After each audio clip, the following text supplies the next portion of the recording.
Hello, xin chào tất cả các bạn đến với kênh Tiến Trần Gamer và ngày hôm nay mình sẽ tiếp tục tập 2 tựa game Hogwarts Legacy các bạn. Và cái tập 1 thì mình trải nghiệm, mình đã vô trường Hogwarts nhập học và cái mũ thần đã hỏi những câu hỏi và rất may là mình đã trả lời đúng với cái chính xác của nhà Gryffindor các bạn, nên mình đã được xếp vô nhà Gryffindor. Và thật sự nó cũng sẽ cho mình chọn các nhà, nhưng mà mình thích chọn nhà Gryffindor hơn các bạn. Bây giờ mình sẽ bắt đầu cái cuộc phiêu lưu tiếp theo nha các bạn.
Giờ mình sẽ đi tới cái nhiệm vụ chính.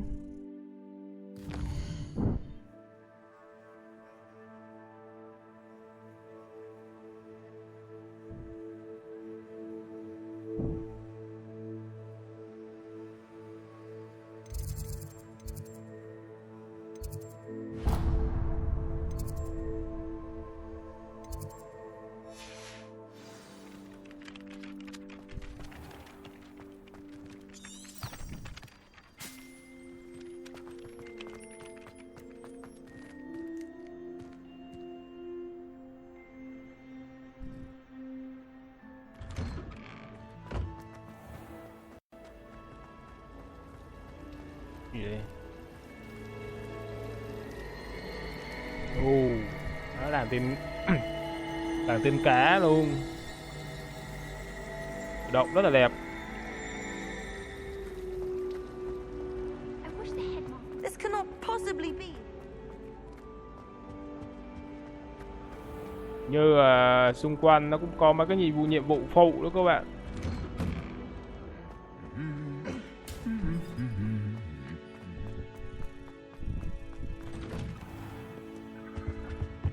Game này cấu hình nặng quá các bạn. Hello, looking for me?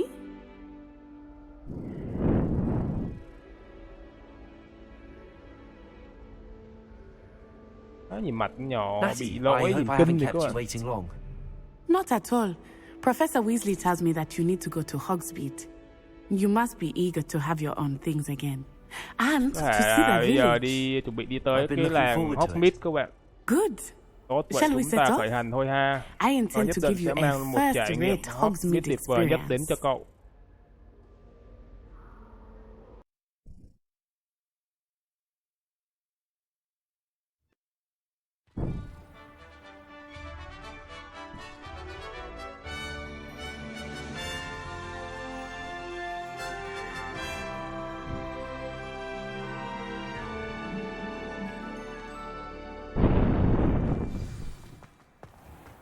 I was glad Professor Weasley asked me to accompany you.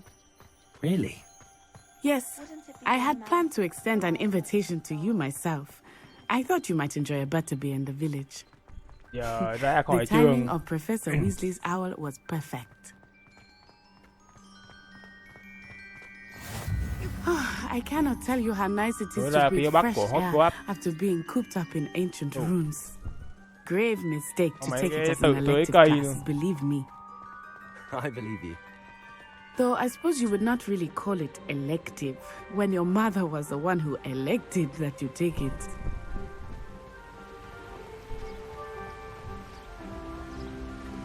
Tự trong cái thế giới phép thuật phải nói là khỏi phải dùng sức con người các bạn.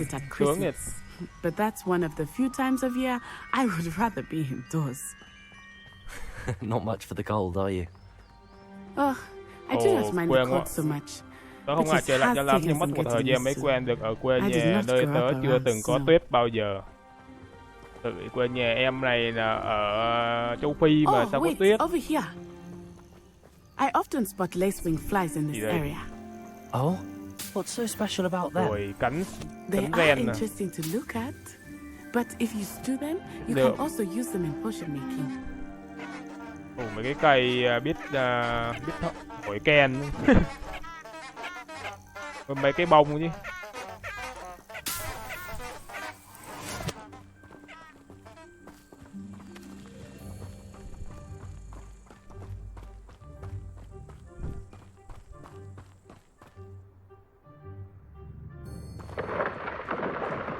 Look, from the Ngoài forbidden kìa, từ forest. rừng cấm, nó tự hỏi chuyện gì mà lại I khiến wonder if chúng something hoảng loạn. started them.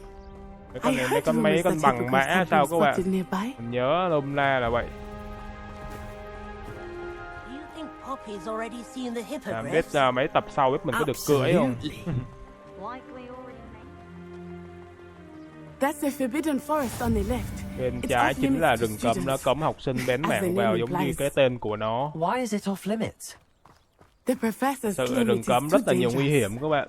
I think Mấy that tập calling 1, it tập forbidden 2 only makes Harry it more Potter alluring. và Ron đã vào rừng There's cấm Hogwarts vậy. over the crest. Past that ruin. I would spend all of my time mấy cái nấm. exploring if I could. I confess I was surprised when Professor Weasley mentioned that you knew the area, since you're relatively new here. She said Ngũ that? cốc nhảy.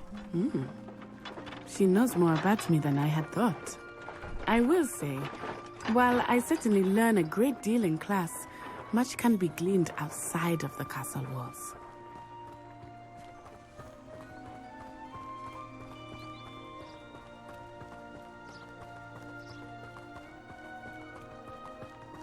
How are you settling in? Tớ I hòa nhập remember the được weeks that chưa? followed Cậu hòa my nhập được arrival chưa? Tớ feeling quite vẫn strange. nhớ những tuần đầu tiên ở Everything was Hogwarts. so new and unfamiliar. I'm getting used to things. What about you? Do you finally feel settled? I still miss my homeland, but it is beautiful here too. And getting out of the castle and exploring helped me to adjust quite a bit. Hogwarts has become something of a home now, I would say. Hopefully it will for you too. Mr. Moon! Mon, bác ấy là người quản lý của Hogwarts nhưng nay trông có vẻ không tỉnh táo lắm. Hello, Mr. Moon. Have you met our new fifth year? Pleasure. Bình You Hạnh, might want to turn back. cháu lên Miss quay trở Eye. lại. Ô này, Turn quay and lại và Run. chạy. Is everything all Có right, chuyện sir? gì hả bác? Oh, it looked right at me. Nó nhìn chằm Eyes chằm big vào as ta, đôi mắt to saucers. như cái đĩa. What did Mr. Moon? Jemmy, guys. Xấu xí và Ugly lông and lá arrogant. và đáng sợ. Terrifying. I Tốt shall hơn be là at the ta nên quay lại castle. lâu đài cho an toàn. Good Chúc luck to hai both of đứa you. may mắn. Poor Mr. Moon. Hôm nay A deadly sợ một guy. cái gì đó các bạn. I think he had too much fun in the village. I will say that I have never seen him in Có such mấy a cái state. gì đây? Nearly there. Đá mặt There is trăng much à. to see outside of the castle walls. Biết Not lượm mấy cái just này biết có Hogsmeade. lợi gì không? I am happy to explore whenever you'd like. Rumors being what they are about goblins and such, it might be nice to have a friend with you. I'll keep that in mind, Natty. Như là Thank tới you. làng Hogsmeade rồi các bạn. Nhìn đẹp phết, y như trong phim luôn.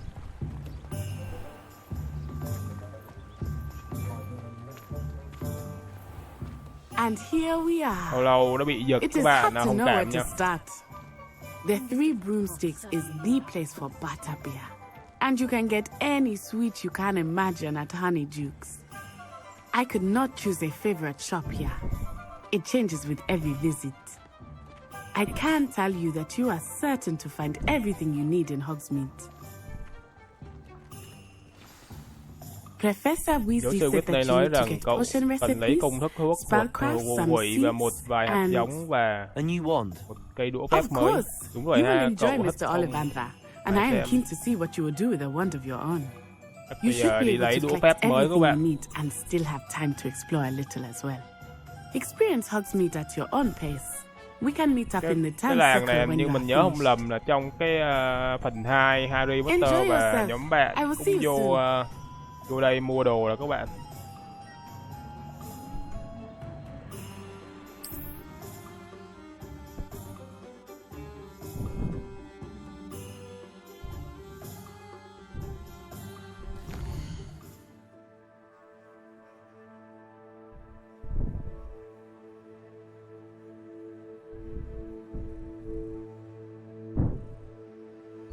Đổ đũa phép đây.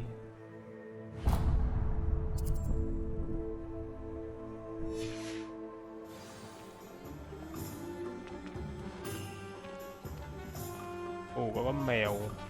Mèo nhìn giống con báo vậy. Hôm đây cũng cho vuốt mèo luôn. Mèo đẹp đấy. Ở nhà mà nuôi được con này phải nói là đi ra đường chắc nhiều người chắc khen đẹp luôn. Dễ. Lượm được một cái găng tay.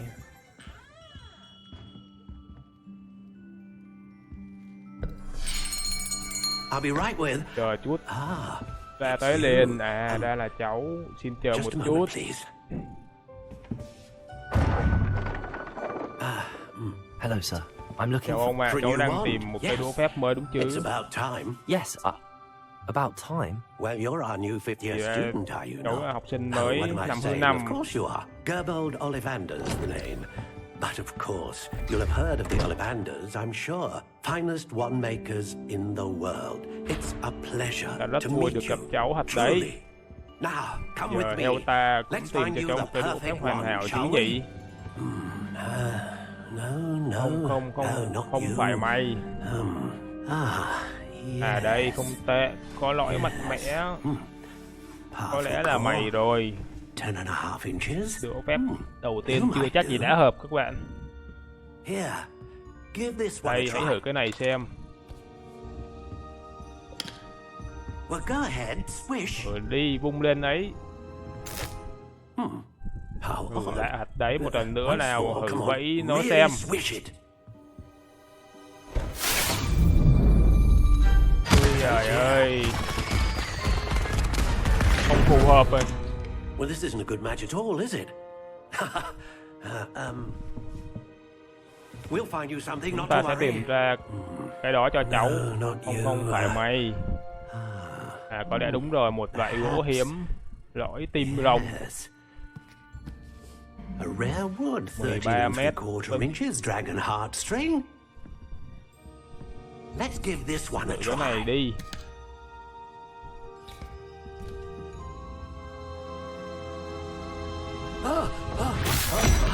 Oh, goodness.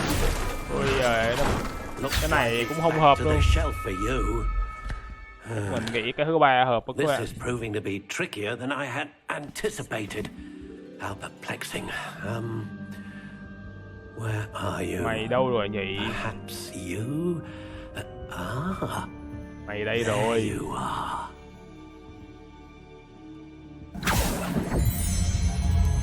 Yes. Tốt, cái này I think you might be có the vẻ one. được. Here, Đây, nhận lấy. take it.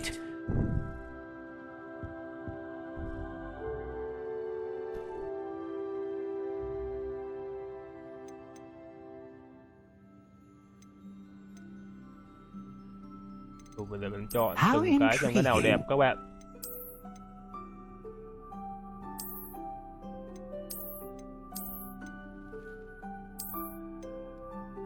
Curious indeed.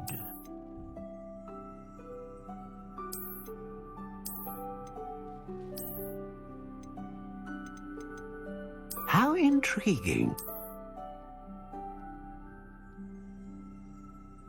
Chọn đũa phép này đi. Màu sáng sáng. Curious indeed.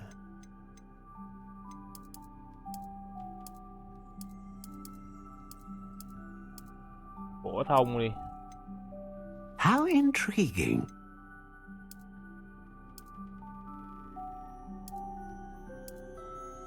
Hai 12.5 được rồi. Curious indeed.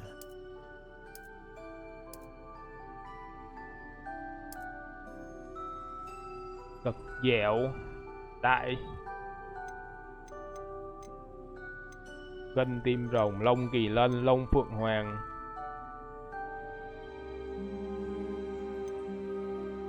Lông kỳ lân được sử dụng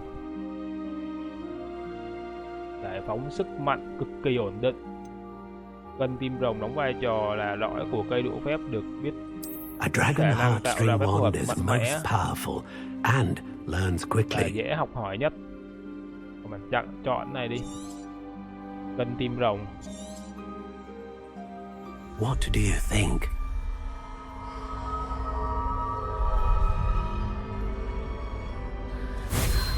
Thủ cầm này khác ngay. Extraordinary. Thật phi thường. Another wand, another Cây đũa beginning phép of a nữa để bright tìm and thấy chủ magical nhân của mình. future. Một cuộc hành trình kỳ diệu tươi sáng và đẹp đẽ khác lại bắt đầu. Now, Giờ how did cảm giác that đó thế feel? nào? Good. Different. Đặc biệt, I cháu sensed a cảm sort thấy of như surge of some có kind. cái gì đó A đang match. Your connection seemed particularly powerful. The right wand will learn from you, just as you learn from it. I'm eager to try cháu it rất out. mong I would imagine so. A wand with a dragon heartstring core is Thì phép thuật capable of cực kỳ mạnh. dazzling magic. And the bond và between mối liên you kết and giữa your cháu và cây wand đũa phép should của mình only sẽ grow ngày càng bền stronger. chặt hơn. Do not be surprised at your Ngạc new nhiên về wand's khả năng nhận ability biết to của perceive bản thân your từ cây đũa phép intentions, mới của cháu nhé. particularly in a moment of need. That sounds wonderful, Yeah, Mr. but- Ollivander. I'll let you get to it. Do come and see me again if ever I can be of further assistance.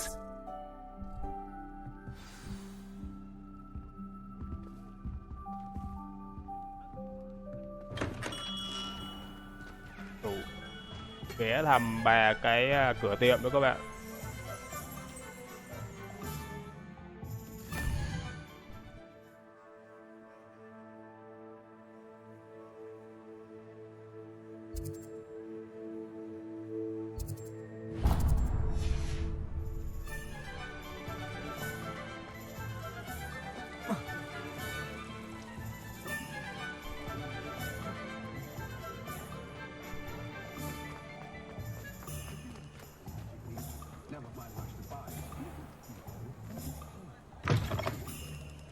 An inquiring mind.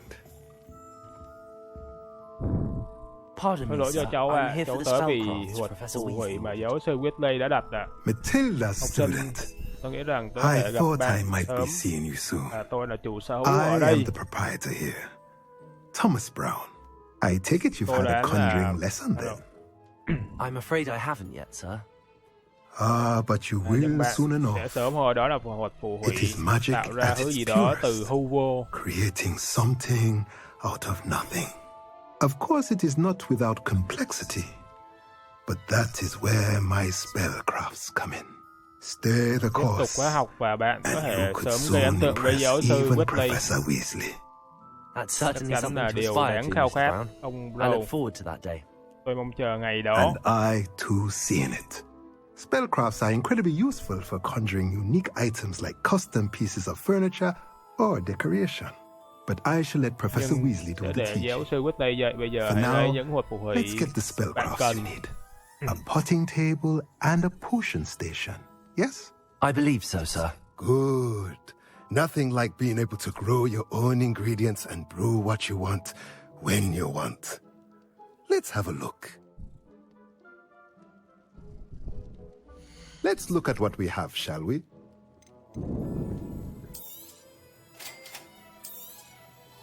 If you're interested, feel free to take a look around at the rest of my inventory. Gì đây?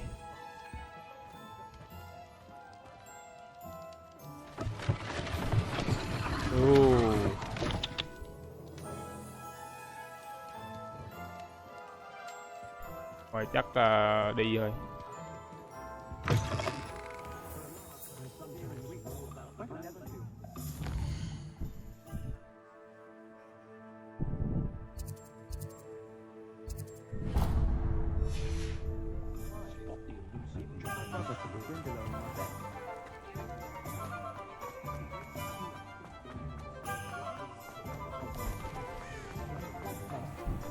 You'll not cast the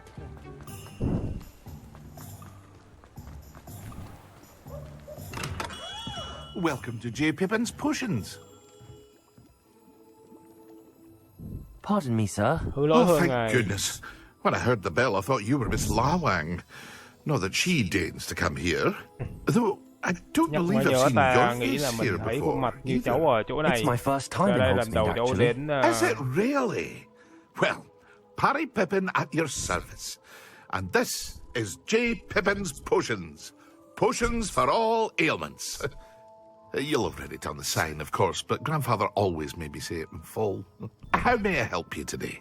Professor Weasley sent me to collect some recipes. I'm new at Hogwarts. You're the student she Ồ, sent the ra cháu owl là đứa nhỏ about. mà cô ấy đã đề cập I set trong your bức things thư. aside immediately. I suspected if you're anything like I was at your age, you'd want your potion supplies. Is it not the most fascinating art, potion making? Rivals anything you can do with a wand, I've always said. Are potions really that versatile? They may not be as showy as spellwork, but make no mistake, they are just as powerful. They can heal, destroy, protect. You'll discover all of this soon enough. As it's your first time in, I should mention that it's not just potion recipes I sell. I also offer ready-made drafts for all manner of uses, and I unveil new ones from time to time. Pop in when you can so you don't miss out on anything. But for now, Nhưng let's giờ để get ta you lấy those cho recipes, shall cháu we? mấy công thức đó chứ nhỉ. What can I do for you today?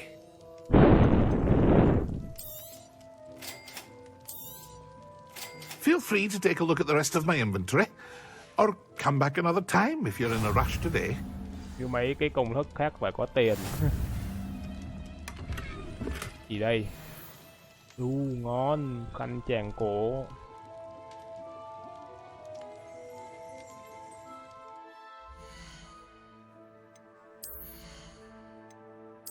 Có găng tay. Ấy cái này vô tấn công á.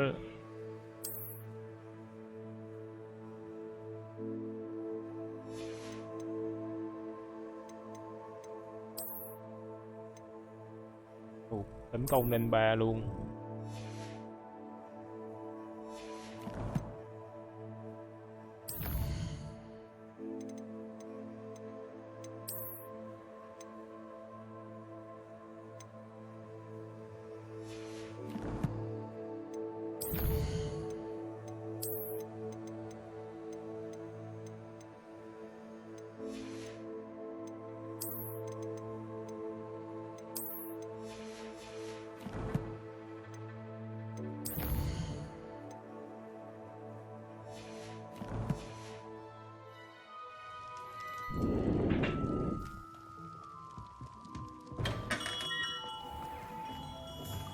Giờ mình ghé ham cái cuối cùng.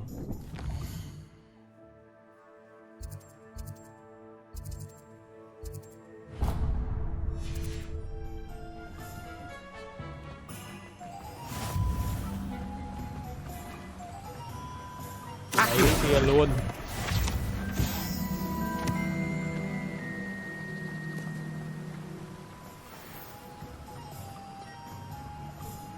Well, hello there. Pardon me, sir. Hứa lỗi I'm hơn here ngài for the cháu đến seeds đây để Professor lấy mấy Weasley hạt arranged giống for mà me to giáo sư collect. Weasley đã đặt ra. Oh, the dittany for the new 5th year. I take it that's you then. Merlin's beard. Starting Hogwarts as a 5th year. You must be positively reeling from it all. Not at all. Không sao ạ, I'm cháu choosing xem to tất see cả it mọi all thứ as như là one một big cuộc phiêu lưu adventure. lớn. Well, bravo. Vậy thì chúc mừng, Not không phải everyone ai has the cũng có những temperament to khí take để things đón as they nhận come. mọi Name's thứ. Timothy Teasdale, by the way, and this is my shop, the Magic Neep. I keep the cart out here because I like a good chat. Can't very well be in the thick of things if I'm hidden away inside now, can I? I suppose not. In addition to seeds, I have plenty of plants. Grow everything myself. My speciality is potion ingredients. Even Pippin purchases from me. But what say we get you a packet of Dittany seeds?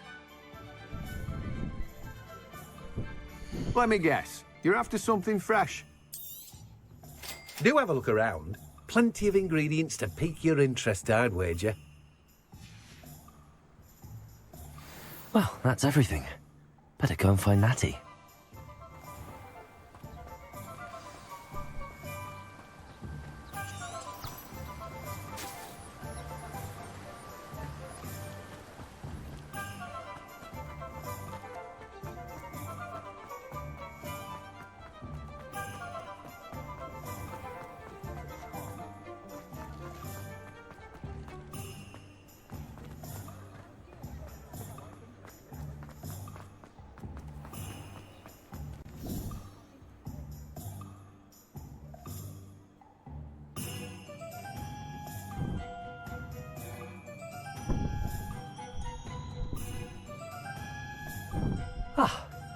I have everything. I see what you meant about not being able to pick a favorite shop. We should walk around a bit more. Perhaps today is the day I finally pick one. Cái gì đây? Còn này nó tới rồi. Còn phải là đối đầu của con này rồi các bạn. Người khổng lồ quái vật.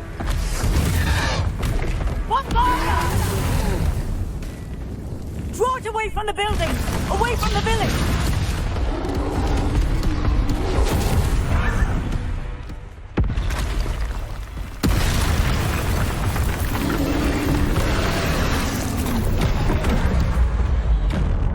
Chôn nhầm né.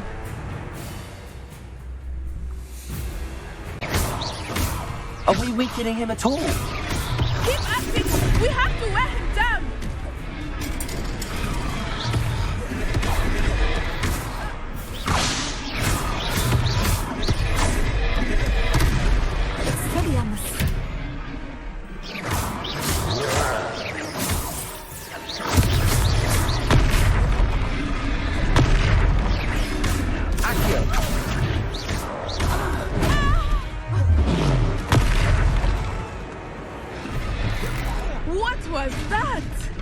I was trying to beat him at his own game.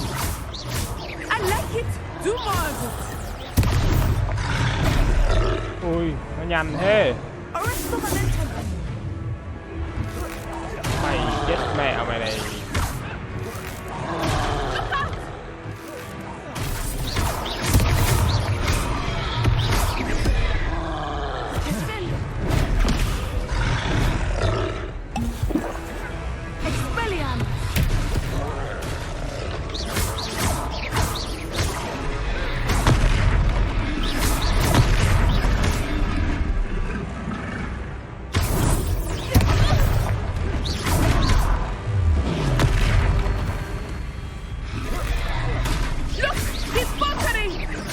Took him long enough. We need to make sure he stays that way. Ủa, nó gần chết rồi.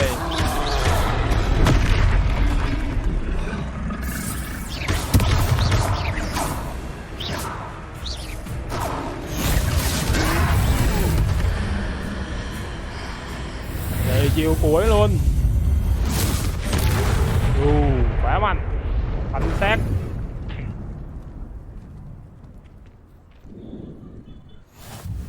Goodness! Chúa ơi, một choi thứ hai. Did you two take Phải on hai a bạn đã fully tự mình grown thực hiện một troll cuộc choi tưởng by trưởng yourselves? hành không? I suppose Tôi so. cho là vậy một hành. It's all a bit of a blur, to be honest. Merlin's beard. Are you all right? We are, and we were glad to Tôi help. và chúng tôi I'd rất say vui. help is a bit of an understatement. Nerve like that. The makings of an aura, if you ask me. If you are Nếu không hề unharmed, hấn gì, có hai perhaps the người two sẽ of you không wouldn't ngại mind giúp tôi helping me đập put và a mọi few thứ things trở lại back to where chỗ they cũ. were. Of course, officer. Tất nhiên sĩ Singer. quan. Officer Singer. And thank you, again.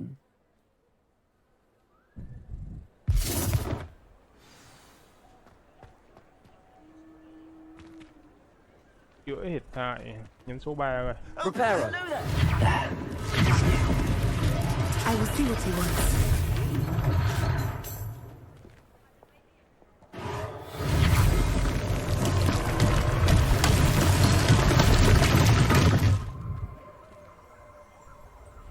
Levioso. Repairer. One less thing for Officer Singer to worry about. Ngoài đời mà có cái như vậy, trời ơi, đỡ phải sắp xếp đồ làm gì cho mệt.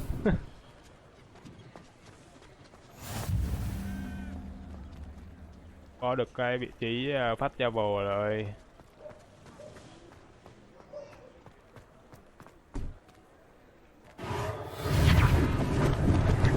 Lucky they didn't do more damage.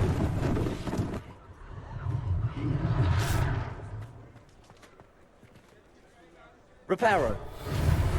Lại còn căn nhà luôn.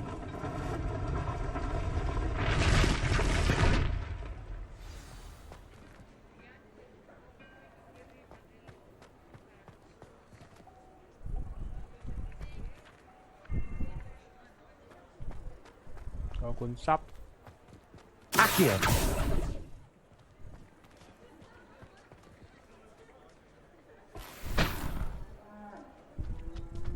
Còn cái nào nữa?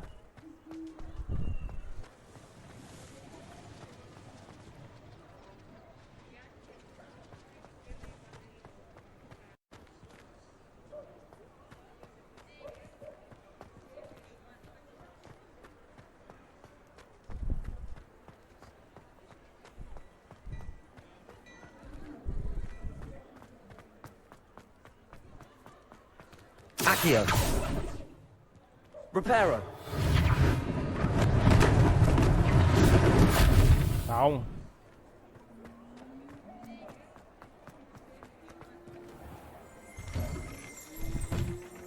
We were just talking about you.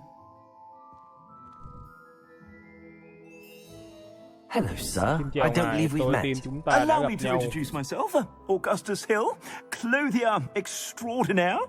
I should like to thank you Muốn for cảm your ơn bạn vì sự dũng remarkable cảm phi bravery thường in của fighting bạn those trong trolls, chiến đấu and với not lũ to choi mention your đó, help chưa restoring kể đến Hogsmeade việc to bạn its có khôi phục rightful state. Hogwarts. I was happy to help. Hogsmeade chứ. Frankly, you deserve an Order of Merlin. But I can offer you something much more useful. I own Gladrag's wizardware, and among my inventory are some unique items that afford certain protections, as it were. Life-saving protections.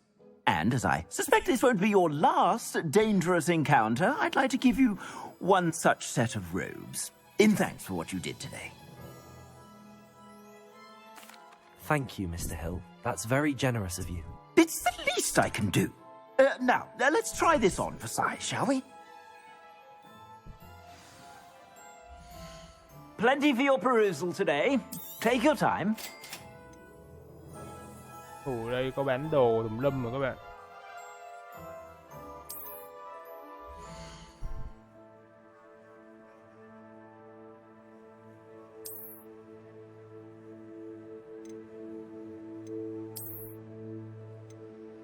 Cái choàng này trên tấn công 5.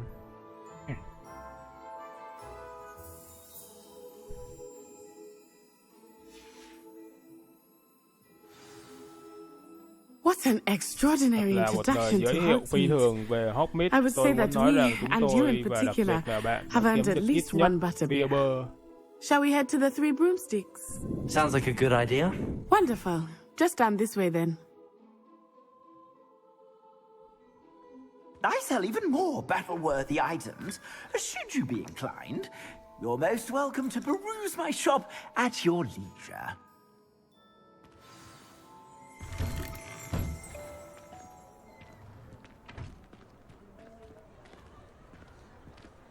Assuming it is not too busy, Nếu you might hôm nay even meet không có Serona, bận, the thì có thể owner. gặp. She is a charming hostess and a Cô ấy là powerful một bà witch. chủ quyến rũ và là một Good one phù to thủy know. mạnh mẽ, không có gì là sai.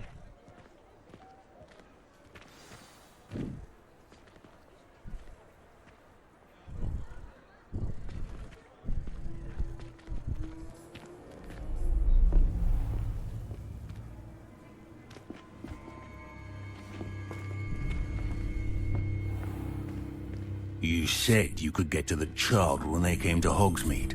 That all you needed was a distraction. I gave Rồi đấy, you a cho bạn distraction. sự I just phân watched tâm. a student take down your distraction. Who's this Đứa child? trẻ này là What are you ai? not Bạn telling không nói me? với tôi điều gì? All Đừng you răn need róc to mà nó know đang is tìm mình các that bạn. if you cannot get to the child, then you have no value to me. Tưởng tượng là giống như Voldemort. Let's go.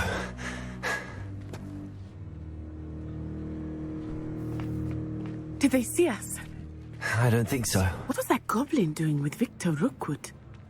Ranrock is working with Rookwood. The goblin from the Daily Prophet. I knew I'd seen him somewhere. Quickly, let's get inside the Three Broomsticks.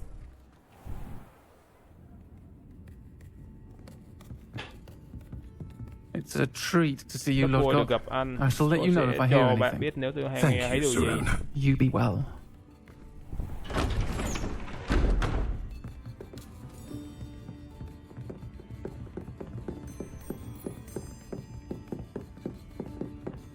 Now, what can I... Bây giờ tôi có thể làm gì? There's a face I haven't seen Một before. khuôn mặt mà tôi chưa từng thấy. Đây It's là my đầu first tiên time tôi here. đến đây. Welcome. Chào mừng. Butterbeer's on me. Cô này Heard about the attack. I shall be cảm looking giác in on the other nói shopkeepers giọng and nửa residents nam shortly. nửa nữ các bạn. Glad to see you two escaped injury. Thanks to this one, single-handedly took down a Mình troll. hạ gục một Is con that trai, right? con choi. Well done. Có đúng không? Thanks Làm for tốt. this. Cảm ơn My video pleasure. này. I will say, trolls in Hogsmeade. That's never happened before. Something's not Có right. gì đó không đúng. The only brutes we usually have to deal with are timely.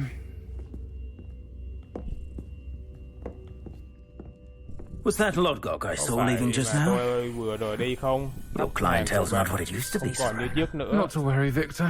Once the two of you leave, the caliber of my clientele will greatly improve. I wouldn't do that if I were you, Theophilus. Come now. No need for theatrics. I'm only here for this Sao one này tôi cũng anyway. chỉ ở đây vì cái My này. friend is enjoying a well-earned butterbeer. Only want a quick word. Perhaps you didn't hear me. May là có mọi người bảo vệ, các bạn không đã bắt mình rồi. I said, my friend is busy. One would think you all had enough bloodshed for one day. Come, Theophilus. Hãy đến đây. The Three Broomsticks isn't what it used to be. Let's take our galleons elsewhere. Can't drink butterbeer forever.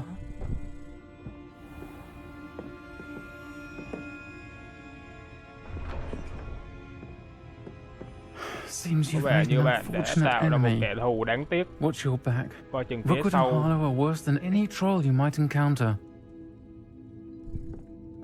Trolls Ranrock and Rookwood. What are you not telling me? I promise to tell you Tôi everything. hứa sẽ nói với bạn tất cả mọi thứ, nhưng có lẽ tốt nhất là tôi đến nói sau. I think that now might be a good time to head back to the castle.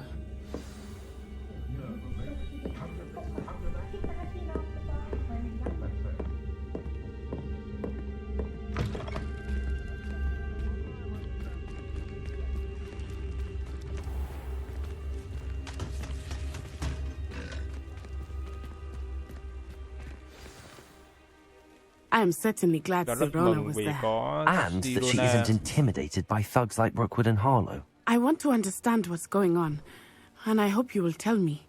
But for the moment, we should return to the castle. Professor Weasley will certainly hear about the troll attack soon if she hasn't already. I don't want her to worry.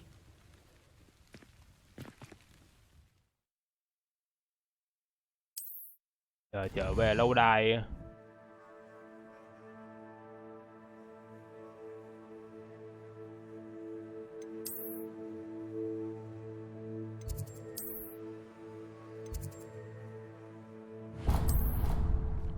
Về chỗ ngủ, nhà sinh hoạt Gryffindor.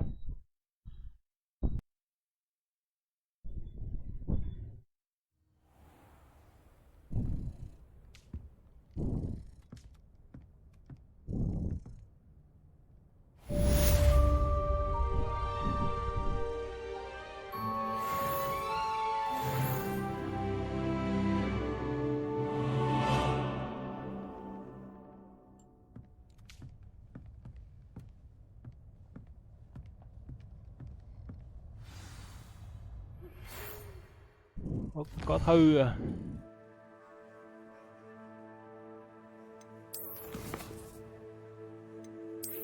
Giáo sư Fitz gửi thư cho mình. Đến gặp ta, ta đã phát hiện ra thứ gì đấy trong chiếc mề đây và hai ta đã tìm thấy.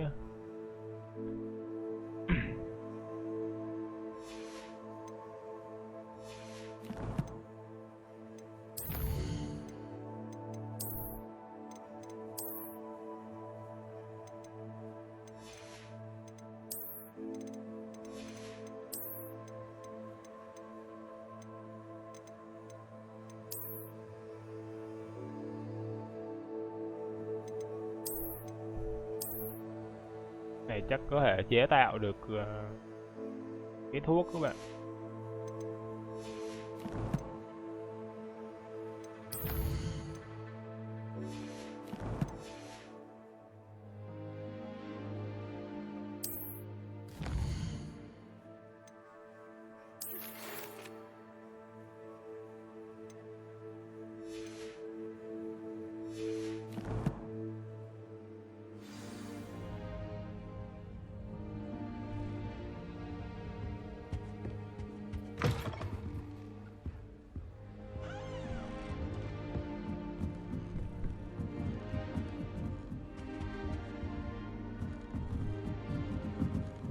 Handy resource indeed, your field guide.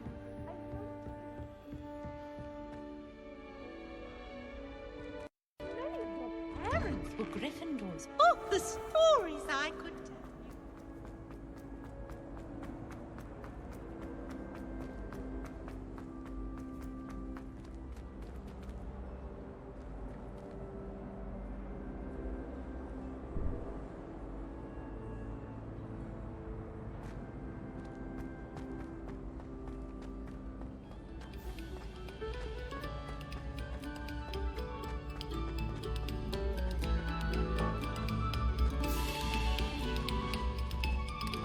Gì đây?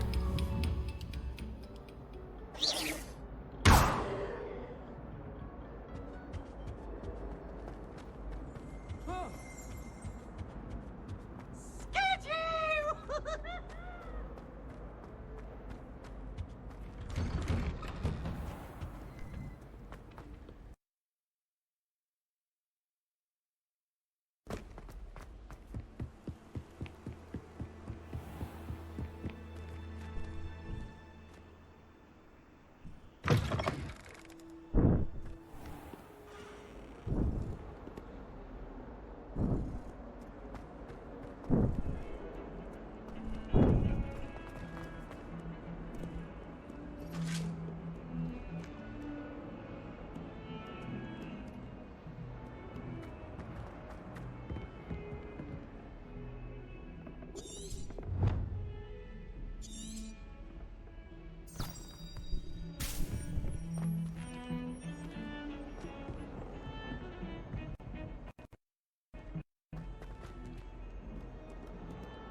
Professor, I'm glad to see you. And I you. Thank Merlin you're in one piece. I heard about the attack. Trolls in Hogsmeade? Sir, the trolls were wearing armor. Cho đang mặc áo giáp. It had that dark glow like the dragon collar. Goblin silver. Ranrock used it to control the dragon. But how? And why send trolls too? They were there because of me. I overheard Ranrock talking with Victor Rookwood. Ranrock was in Hogsmeade with Rookwood. The trolls were Ranrock's distraction so that Rookwood could get to me. And he would have, had Sirona and the patrons at the Three Broomsticks not intervened. This is great news indeed. If Ranrock's goblins and dark wizards are after you, they want what we found in that vault.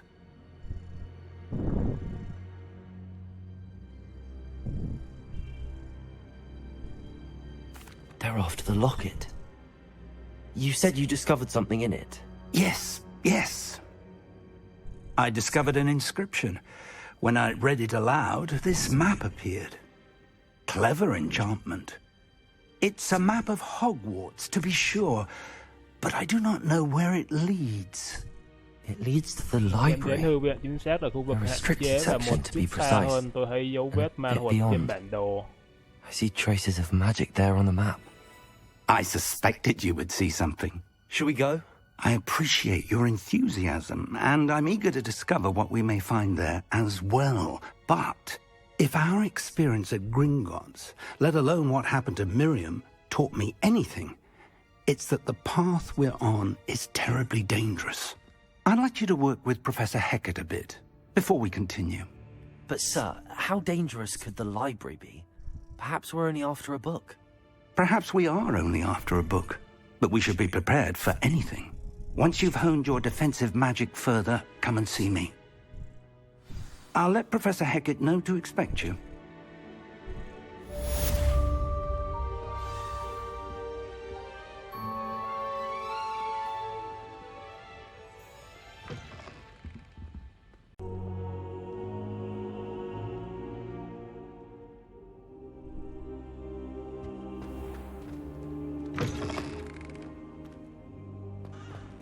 Giờ chắc làm nhiệm vụ gì của giáo sư gì các bạn.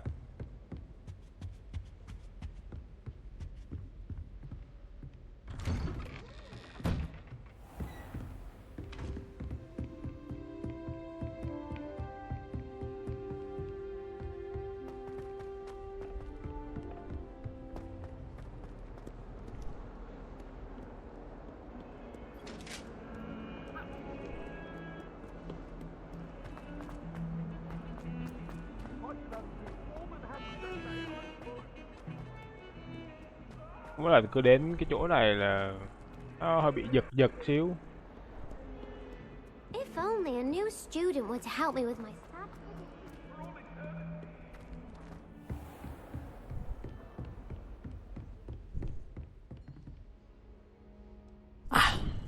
I believe we have some matters to discuss. I'm here about the new Tôi spell ở đây you vì wanted câu to hình teach me, chú mới Professor. mà giáo sư muốn dạy cho tôi. Professor Fig Việt hóa indicated a nói certain chung thì vẫn còn xưng bằng urgency to tôi. completing your defensive magic Đáng lẽ nếu mà assignments. Việt hóa chuẩn hơn mình nghĩ là chắc là em với lại giáo sư các bạn.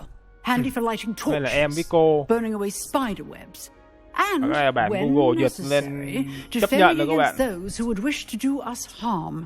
Bây giờ bà sẽ dạy cho mình một cái But before we get started, I'd phép like you thuật to mới complete các a bạn few để tasks. chống lại những You may kẻ be surprised by some of them.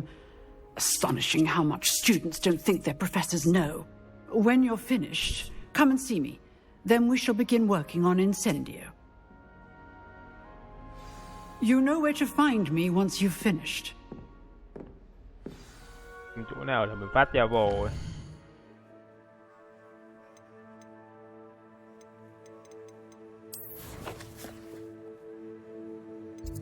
Ta đấy.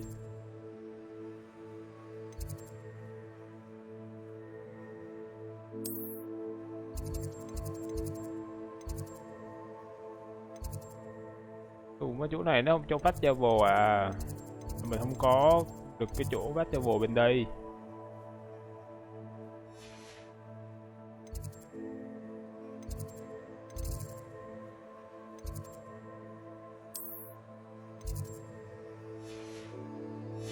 Phải chạy bộ thôi chứ là biết sao. Sorry giáo sư. Seems crossed wands isn't as secret as it's believed to be. Might some kind soul help me? Gì đây? Anh nhiều nhiệm vụ phụ thôi. Phụ kiểu như là cày cuốc các bạn.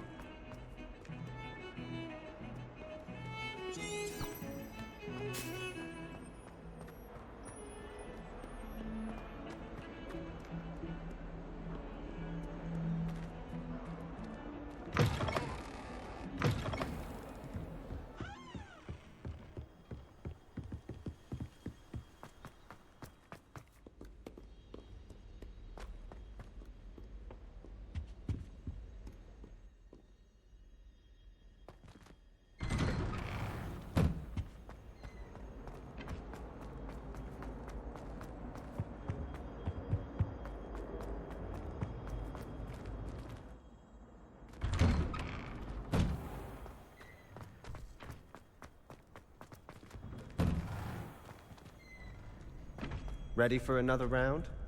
I think so. We shall see who shows up. There's no one in the school I'd be afraid to duel. I know, Sebastian. I know. Why, yes it is. Đó đã I've got xếp a great sẵn match cho cậu ready rồi. for another Sẵn round. sàng đấu một vòng khác. I'm ready. Let's do it. Brilliant. Are you dueling with a partner? Giờ nó cho mình chọn, một là chọn Bastien hay là Nai Onai. Hơi chắc là lâu lâu cho Yes, Bastien Sebastian. chung với mình đi. Then let's get to it.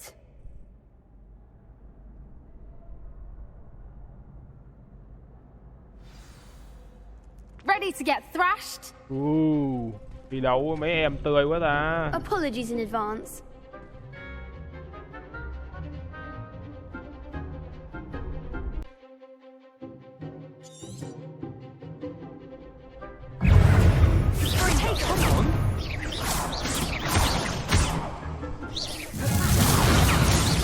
Levioso. Give them all four.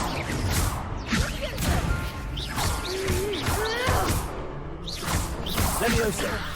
You're better than that. Levioso. Một đứa nha.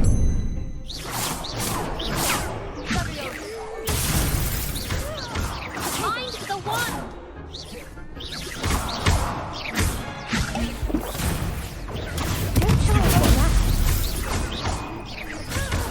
Levioso. Act like a winner. Potato. Stupid one. Is that all you've got? Reparo.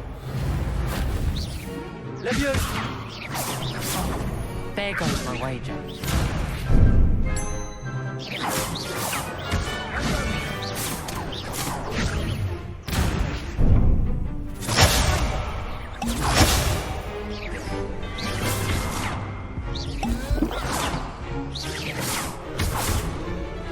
Potato. Stupid. Levioso. Thắng. Some big hits that round. Bravo. Manho, tôi đã cố You gắng did hết sức. indeed. Cậu làm được The rồi. other duelists have already taken Đối thủ notice khác of you. chú ý đến tôi, But nhưng after that vòng last cuối round, cùng đó they'll họ really sẽ have it in tự for xem you. cậu là mục You'd tiêu. better keep practicing if you want a chance at winning. Or at least surviving the next round. I'll let you know when we're ready. Hope to see you then. The next round is for all the gobstones, so to speak.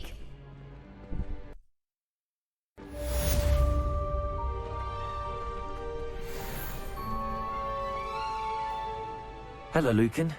May I use the training dummy? Of course. I'll fetch it and give you a list of combinations to practice. Ready to have a try now? That would be wonderful. Be sure to cast all your Hãy spells sử dụng hết before tất the cả dummy các câu hành lands. chú của cậu trước If you khi. need to stop Nếu cậu muốn practicing ngừng tập before you luyện finish all of them, để nghỉ let me ngơi, hãy know. nói cho tớ biết.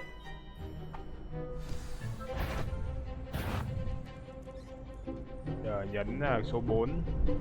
Accio. Đây. Excellent form. Kết hợp các chiêu lại với nhau. Levioso. Good one. Tập luyện nữa.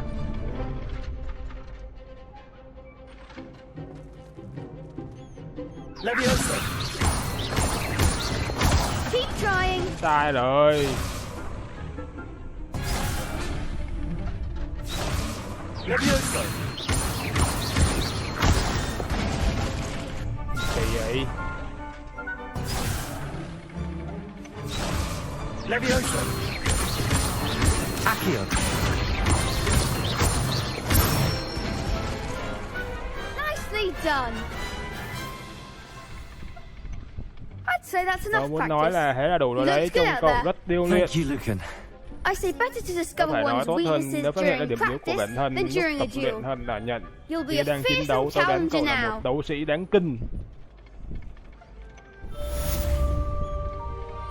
Assignments all finished.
Những nhiệm vụ mà chưa được mà.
If only a new student would help.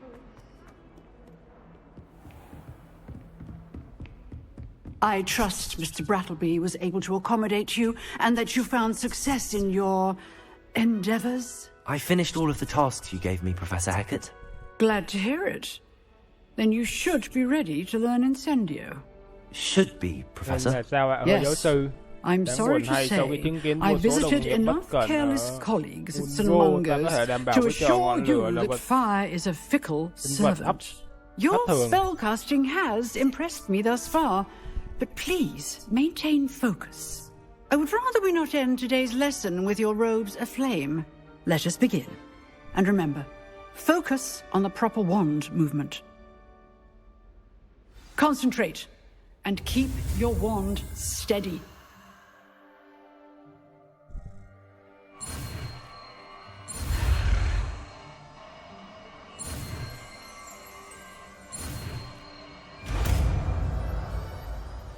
Như học được một cái chiêu mới.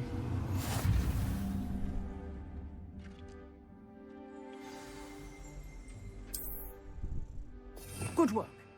Có thể đổi phép được. Tạm thời cho cái phép thì vô đây đi.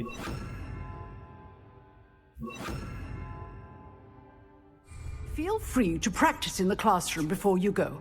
I've set up a few targets for you.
Sao có hai chiêu giống nhau?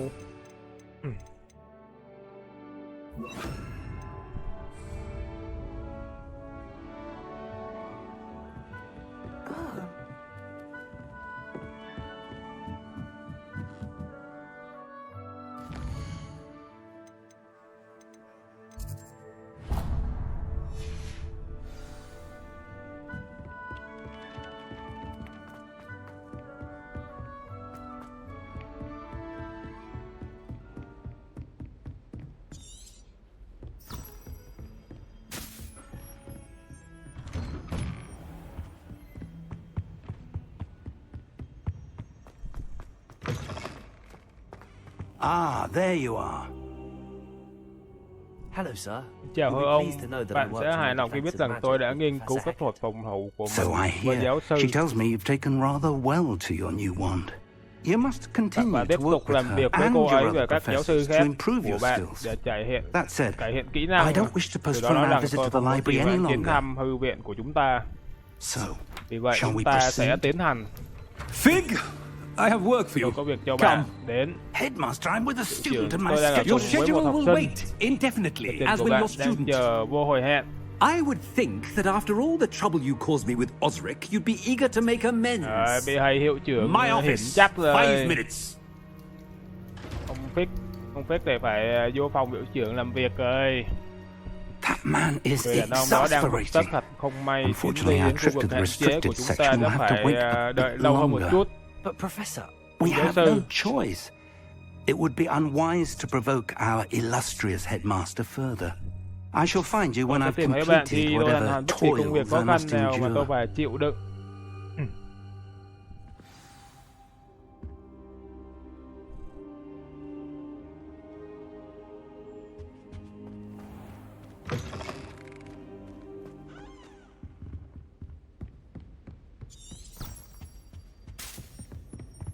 Sebastian mentioned sneaking into the restricted section.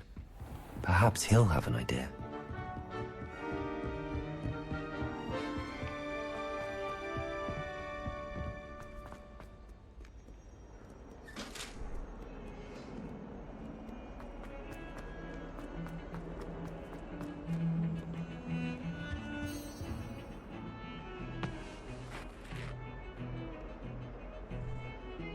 Sebastian, there you are.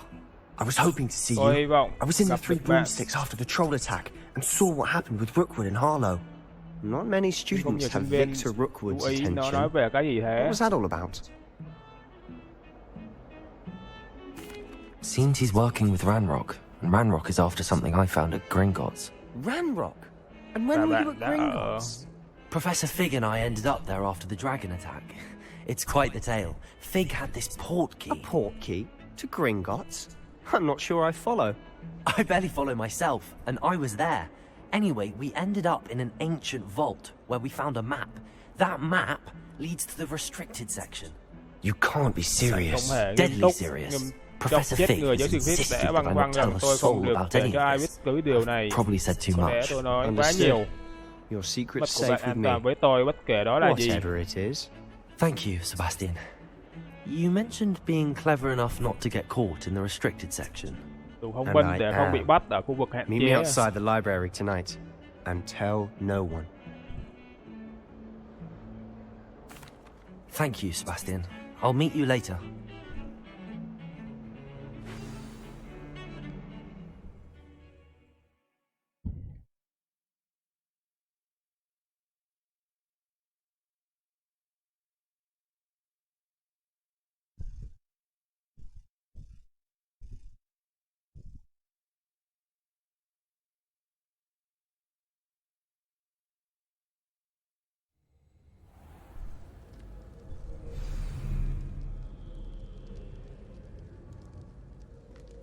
Giờ chắc hẹn buổi tối vô cái khu vực đó các bạn.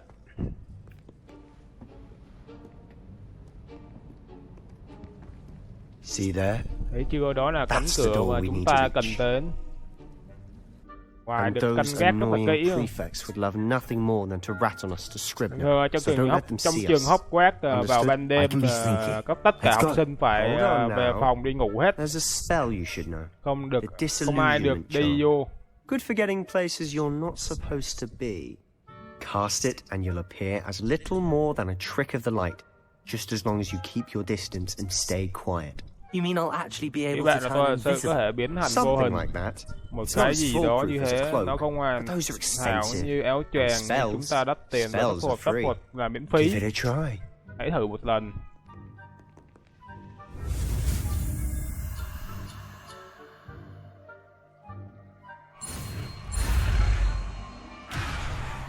Không kịp.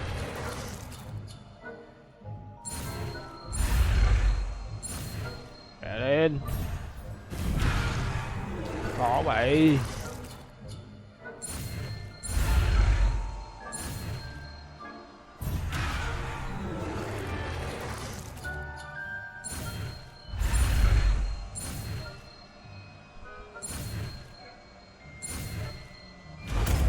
Cuối cùng cũng được. Vỡ mộng.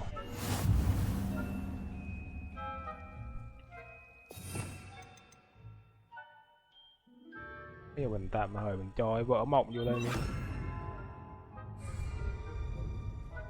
Sử dụng để tránh bị phát hiện ở những khu vực không có giới hạn.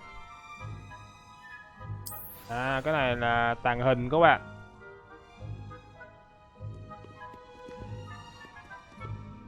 Số 3.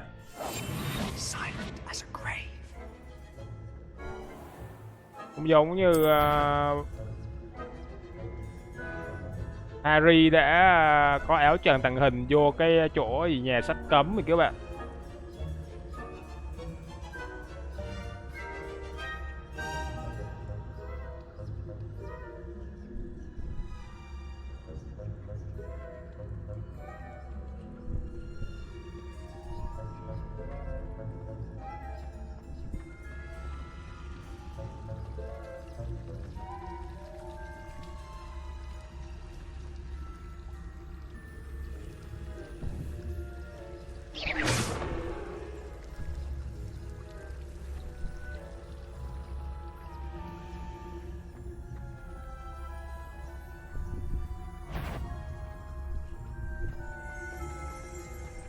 À, nó biết tàng hình mà nó cũng biết cái chuyển động.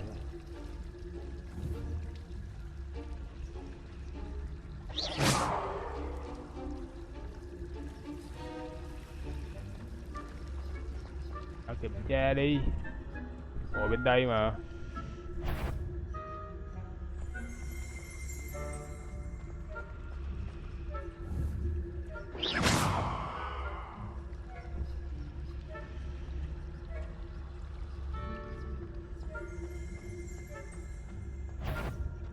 What was... Thought you could sneak past me, hey? I've caught you.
Vô được rồi.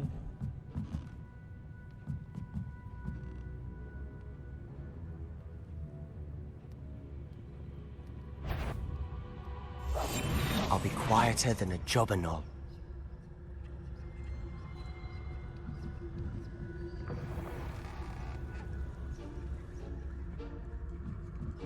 May lúc nãy nó lù lại rồi.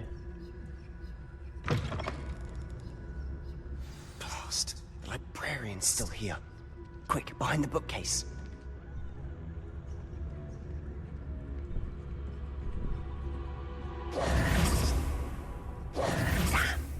Chết tiệt. Told me the librarian Nó nói would với be tôi gone by rằng now. I said usually. Nói nhưng but vẫn it'll ổn still thôi. be Bạn right. có bàn của cô ấy Do you phía see sau her desk tôi behind không? The key is in the Chìa drawer khóa of ở that trong ngăn desk. bàn đó. Bây giờ Now, đây là những gì chúng ta here's sẽ what we're làm. going to do. I'll create a distraction Sẽ tạo ra to sự draw phân her tâm away. để lôi kéo cô ấy You đây. focus Bạn on tập getting trung the vào key. việc lấy chìa I'll meet khóa. you Tôi outside sẽ the gặp bạn bên restricted ngoài khu vực section. hạn chế. You distract, I get the key. Understood. I said I'd get you in, and I always keep my word. Trust me.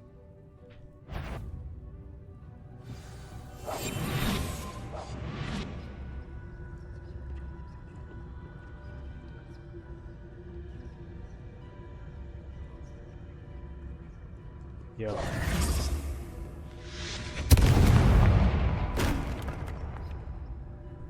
Is someone there? Is that you, Peeves?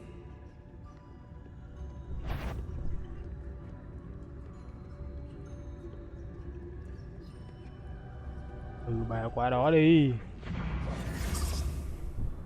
The key. Here it is. Hay lắm.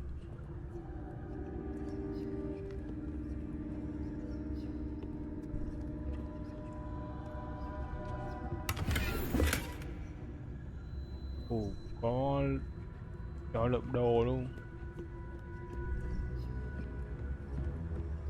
That wasn't so difficult after all. Now to find that book.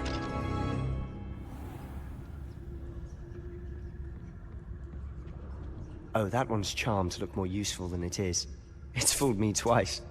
Never judge a tome by its cover, I say.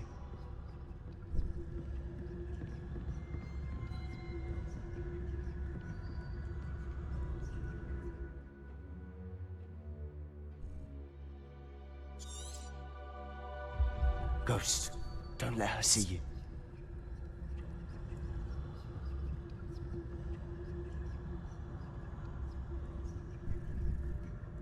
Có một linh hồn.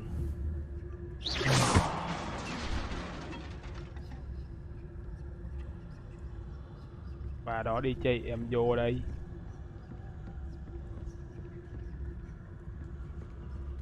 Có 2 linh hồn lận.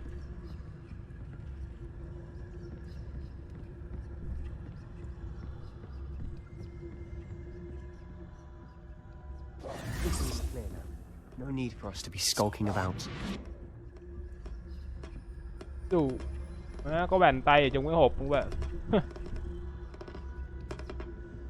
So what is it you've been looking for? I'm looking for a cure to help my twin sister, Anne, so that she can return to Hogwarts. Because Merlin knows everyone else has given up. Why do you think you'll find a cure in the restricted section? Does the Hogwarts matron have nothing that can help Anne? Thử vô cái rương đồ xem mặc vô ơi.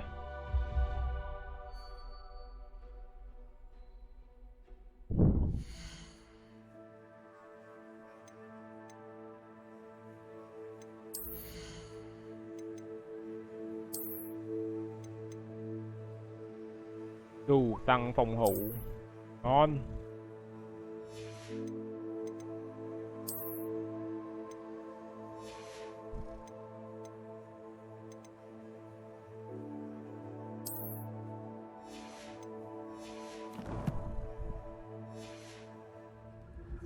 No!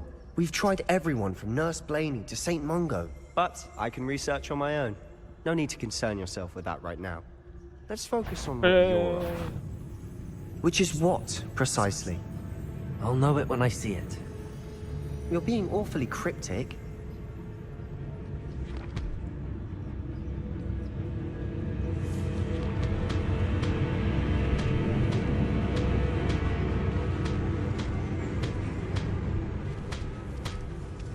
Chị linh hồn, chị tuần tra kiếp quá.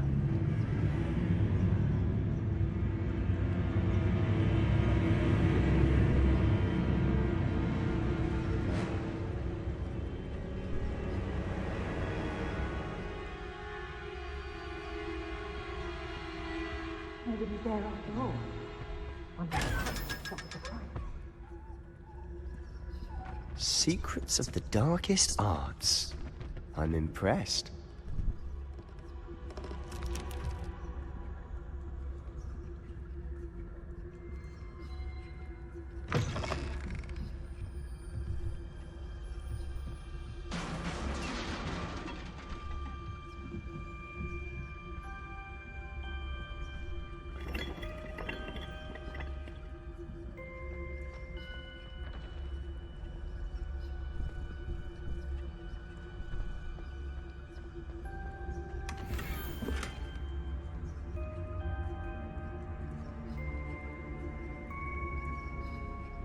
cái này phải sửa lại.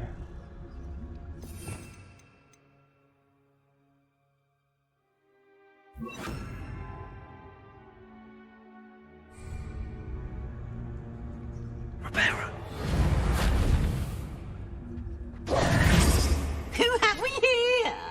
Ta có ai đây? Cellar and its new little friend. Ta đang khám phá những nơi không lên tới. Exploring where they shouldn't be. Naughty, Chặt rồi ngươi sẽ bị bắt thôi. get caught. Please don't you. Thằng linh hồn hề nhiều chuyện.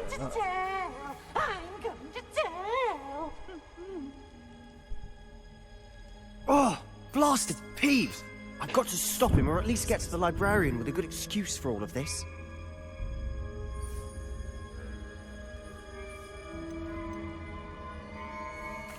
Wait, I don't want you getting into trouble for me. I have a way with the faculty when it comes to disciplinary matters. Besides, I like having friends who are in my debt. Now go. Good luck in your search. Now, where has that damned poltergeist got to? I know just the spell to repair this armor. Reparo.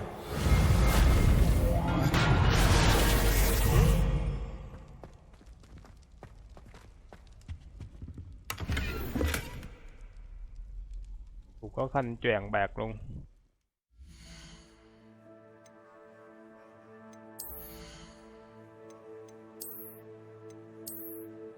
Đánh cái...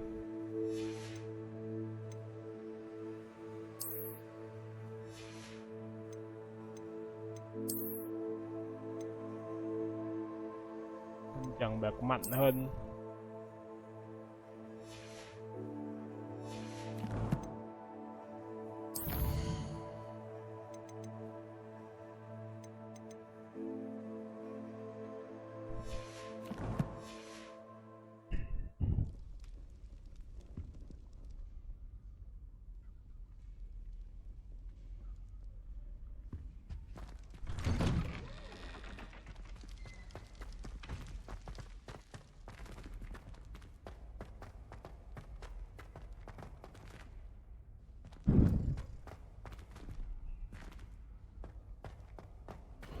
Of course, traces of ancient magic. That's it!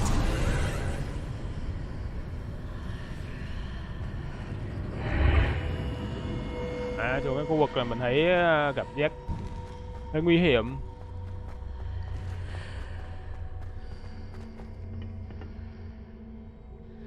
Có cái rường.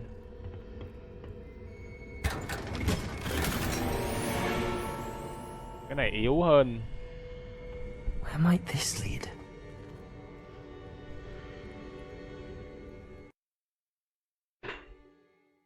Làm chi nhà trường cấm học sinh xuống đây là đúng rồi. Chỗ này chắc nguy hiểm đến tính mạng.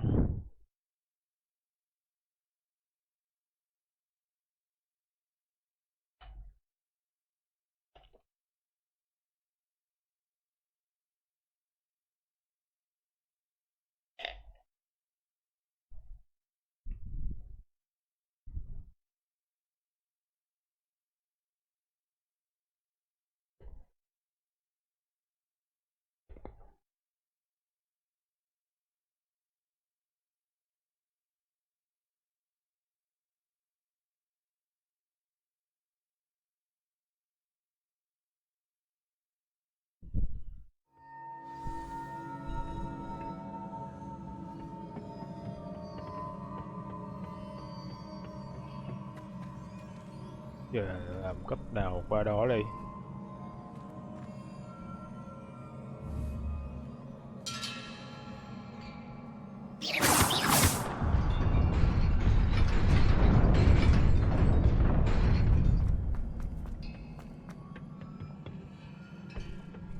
Not surprising. Guards at the ready.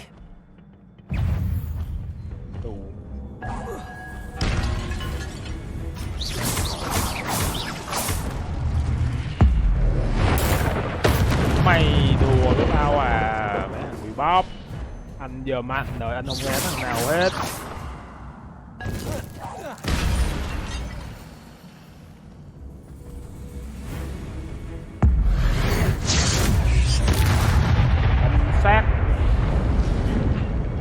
quá mạnh.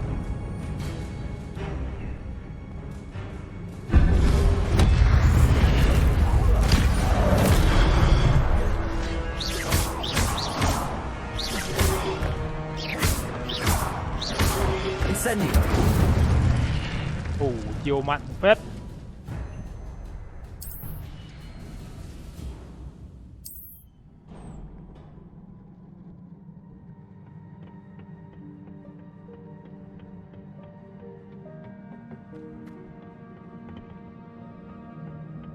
Cái thằng nào nữa?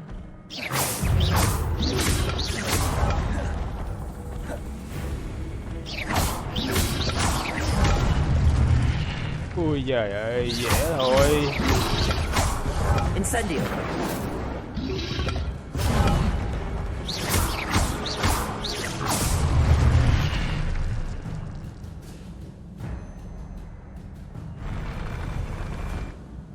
Đây như có một cái rương gì các bạn, và lấy luôn.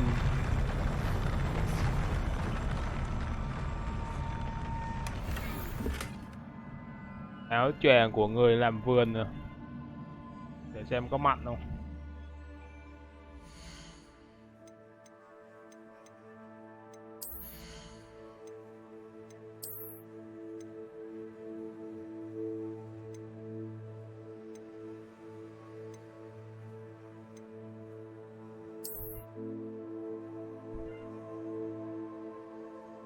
Phải kích, nó cho mặc áo khác.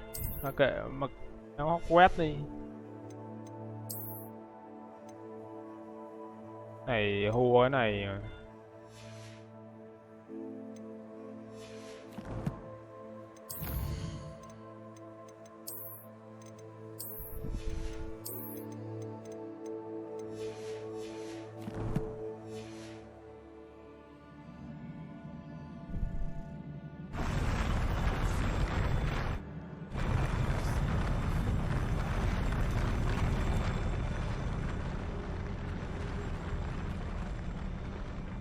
Bên đây chắc biết đi được không?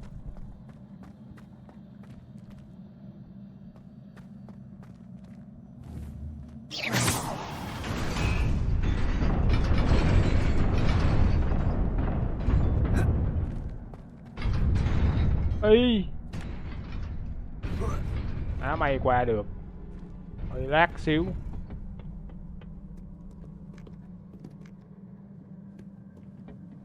This must be the way forward, but to where?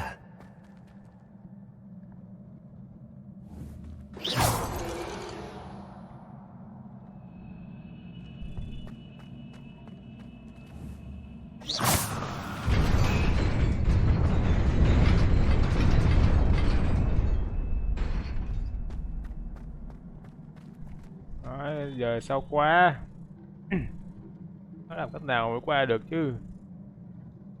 Bên đây như có một cái rương gì nữa các bạn.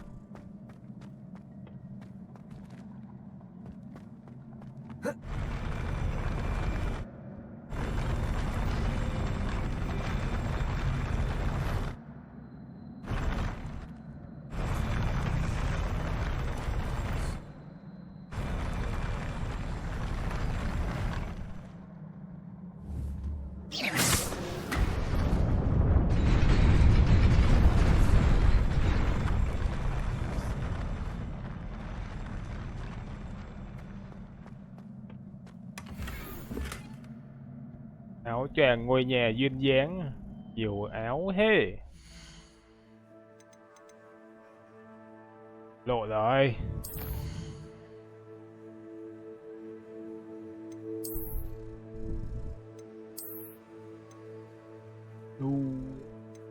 Áo choàng nó còn mặn hơn cái áo kia. Áo choàng mới à?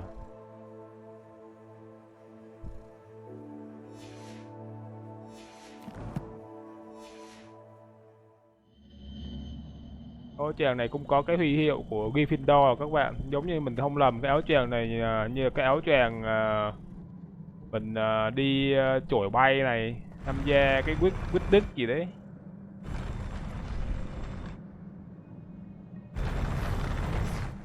Làm cách nào để qua kia đây?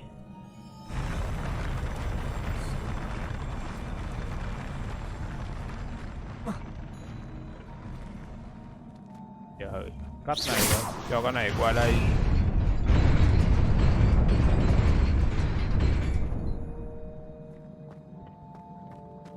Xong rồi mình sẽ ấy cái này, cho cái này nó chuyển qua đây.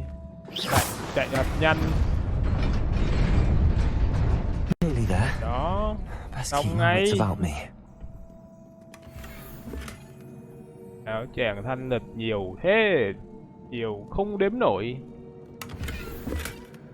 Ngon. Điều đây công nhận nó cho mình nhiều đồ rồi các bạn. Đồ để tay gia tăng sức mạnh. Chưa kịp mặc cái này để qua cái khác rồi, khổ hơn.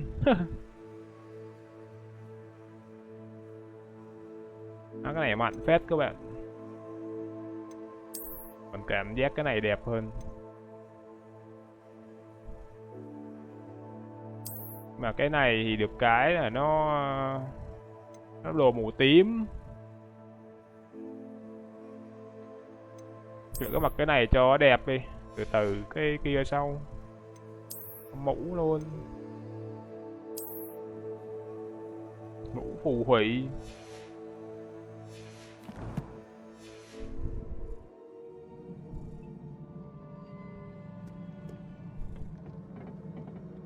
Bị đánh nhau nữa quá.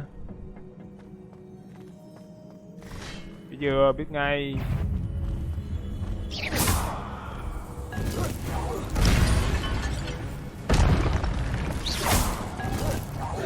Mày bố láo à. Ba bé tụ ủi bắp.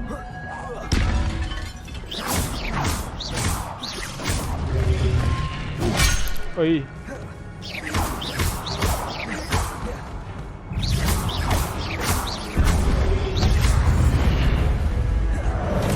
Ê.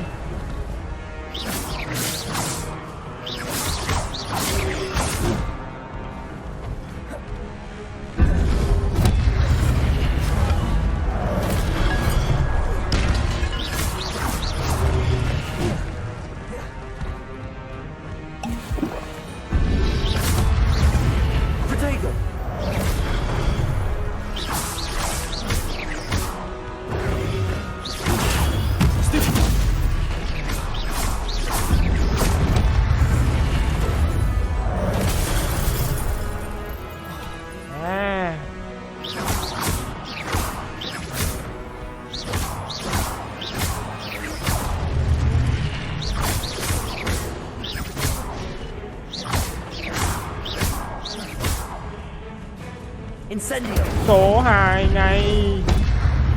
Một trưởng.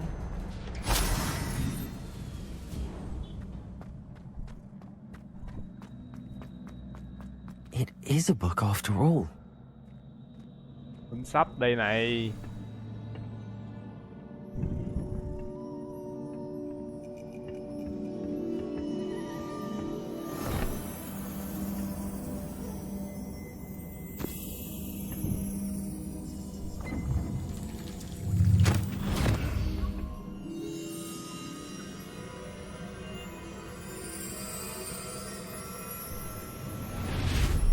Về cái ký ức.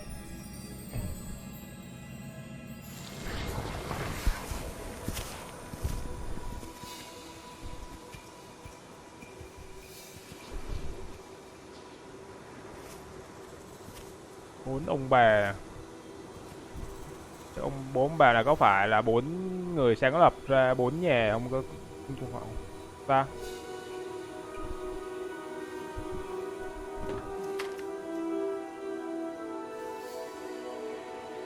Mấy đứa bé này như là hết nước để uống hay sao.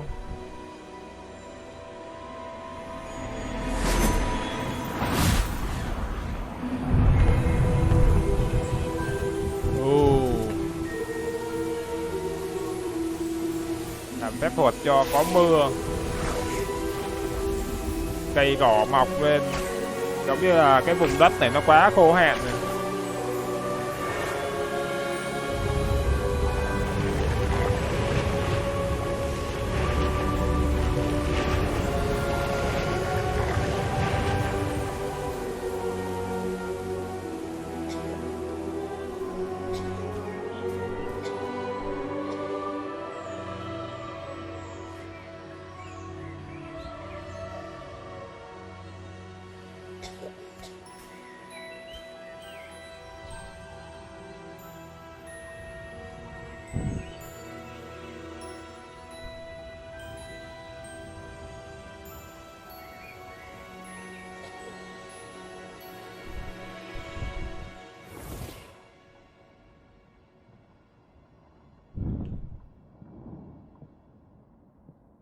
wanted to see me? Cô muốn gặp tôi là Headmistress Fitzgerald.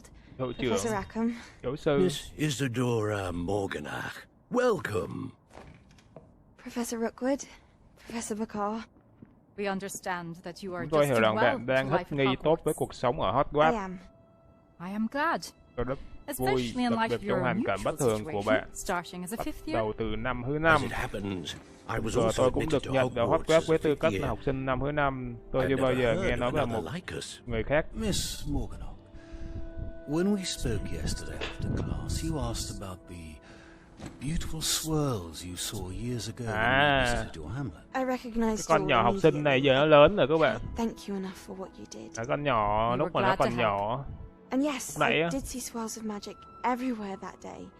My father insists it was my imagination running wild, but it was certainly real to me. It was not your imagination.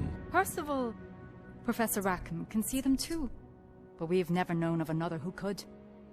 I don't understand what Tôi không hiểu họ là The ai. whispers or traces that appear when a particular form of ancient magic is wielded. Ancient magic. Few are capable of wielding it. Hogwarts itself is a stronghold of ancient magic. So if I can see traces of ancient magic, does that mean I can wield it too? With the proper training. But let Nhưng us chúng not ta get đừng ahead vượt of lên chính ourselves, mình. Miss Morganach.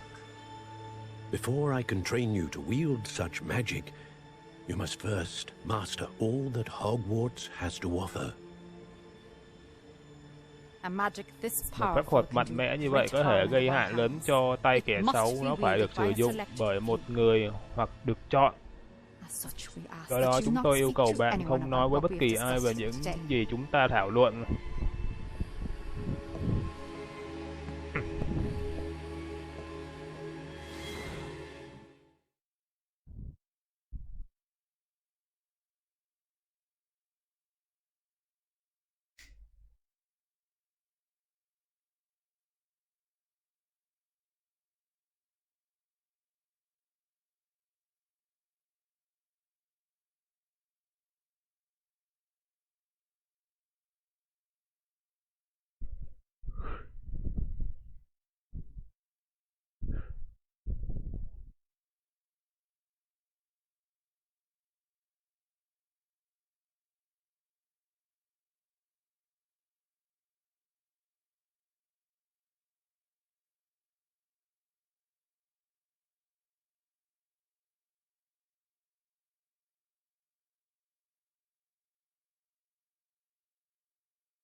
Sebastian.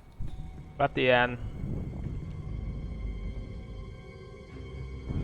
Sneaking in the Để vào khu restricted hạn chế một section lần nữa. I had thought we were through with this mischief. Clearly detentions are insufficient. I'm afraid I must Tôi take e this rằng to tôi the phải đem chuyện này headmaster. đến gặp hiệu trưởng. But that being said, Peeves informs me that you didn't come alone tonight. If someone has Nếu ai đó đã coerced ép buộc you, I bạn, would tôi have muốn you bạn tell nói me. cho tôi biết. Thì để cho em này có nói You're mình a vào. bright boy. Don't Bạn là một waste bé thông minh, this. đừng lãng phí điều này. There was nobody else. Không có ai khác, I tôi came đến alone. một mình. Đù, này bạn tốt thiệt. Oh, Sebastian. What will your uncle say? Biết không nói. Cũng là cái thằng hề phải nói là quá nhiều chuyện đúng không các bạn?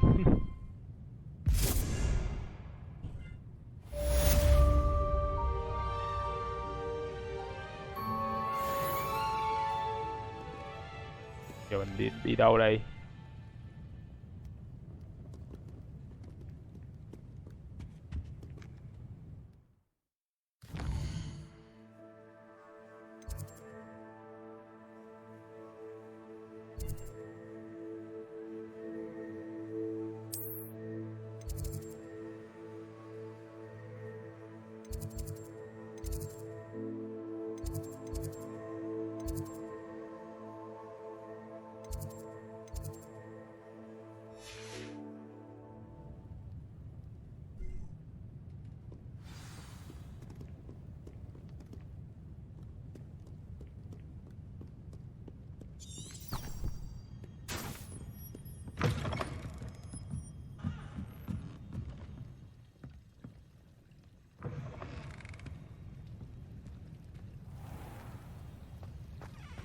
Here.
You cannot be serious. Goblins working with Rookwood makes no sense. It is rather unorthodox, to say the least. Unorthodox? It's inconceivable. It's... Ah, Fig. And a visitor. I'll see what I can find out. Sir, I was able to search the restricted section while you were with Professor Black. It was a book we were after.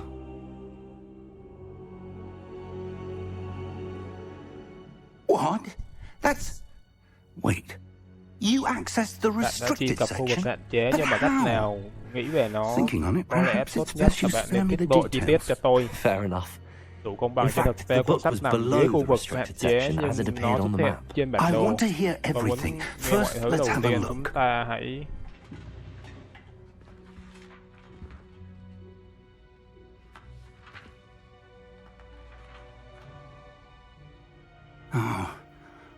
Oh dear. Some of these pages seem to be missing. It appears someone has got to the book before us. Still, Tuy nhiên tôi sẽ cần thời gian để nghiên cứu những gì còn lại. Có lẽ chúng ta vẫn có thể cứu vãn được điều gì đó hữu ích, mặc dù có thể mất một thời gian. I wonder why it was here, below Hogwarts. I think I know, sir. I saw 2 more memories where I found the book. Another pensive, Godric's heart. The man we saw before, Percival Rackham, was a professor here. The first memory showed him and 3 other professors using ancient magic to restore a hamlet from a drought. Miriam was right. And the second memory? They were talking to a student who started as a 5th year, like I did. She could see traces of magic too. Why those memories? Perhaps this book will explain. I'll have to take it with me to London.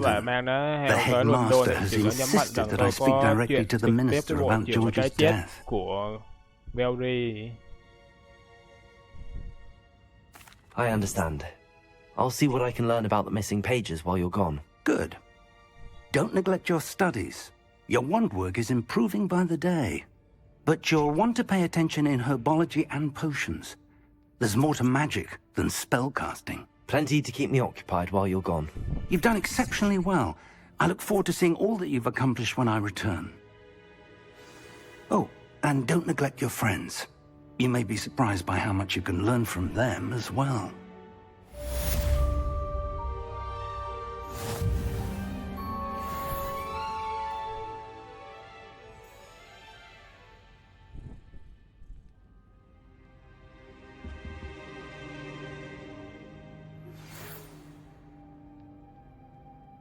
It's time to prove you're truly...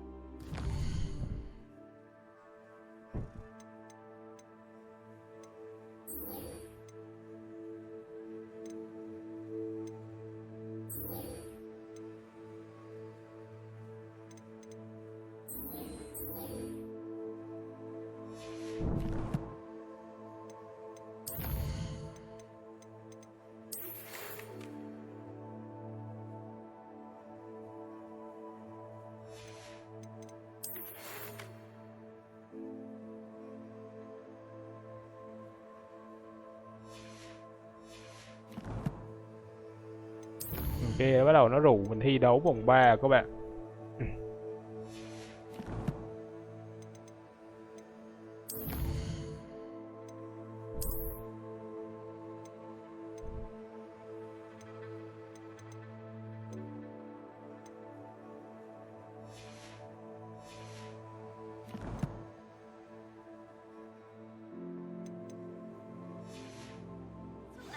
We've a new school champion. Meet me at the usual place for the final round of crossed wands.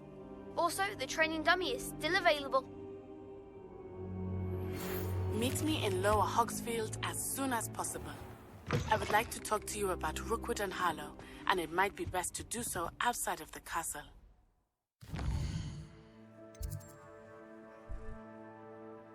Chắc là nhiệm vụ cho nó luôn đi.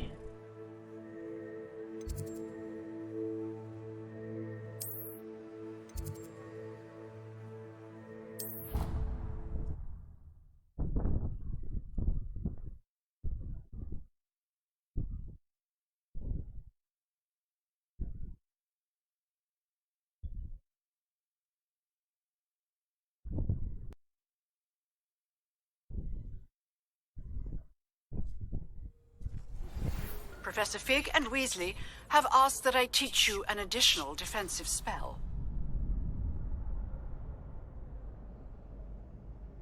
Please complete the assignments I have given you, and then proceed to see me in my classroom.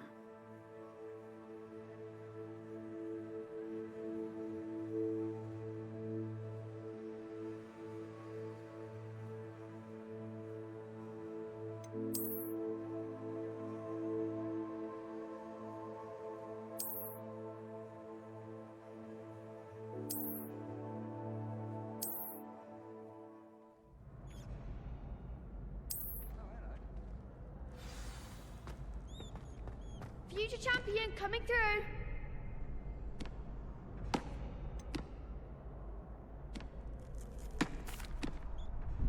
Hello, Lucan. Xin chào Is the Luan. final round of crossed Vòng cuối wands cùng ready? Big đã match sẵn sàng today. chưa? Hôm nay nào? It all comes down to this.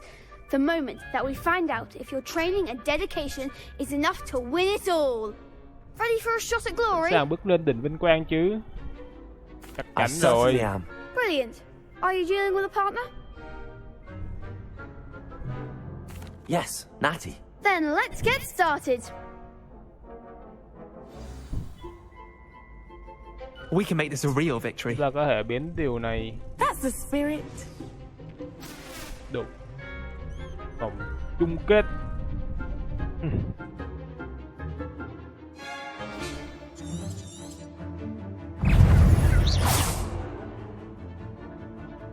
Protego!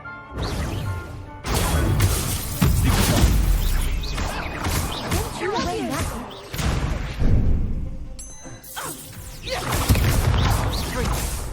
You're better than that! Hey, Confringo! Give him what for!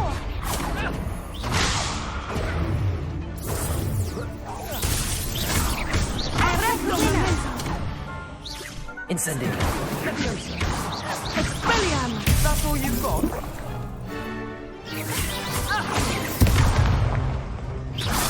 Find the one! Confringo! There goes my wager.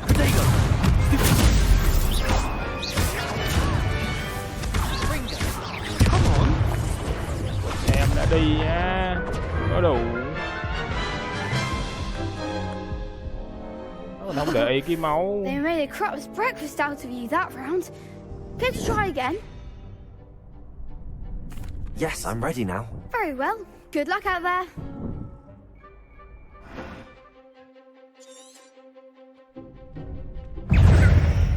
Arrest the momentum!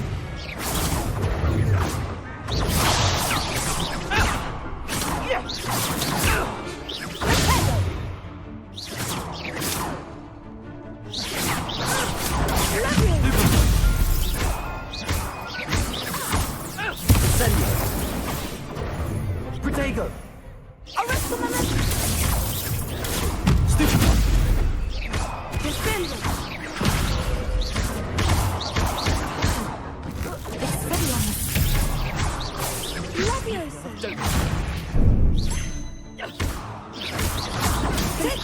That's a practice shot.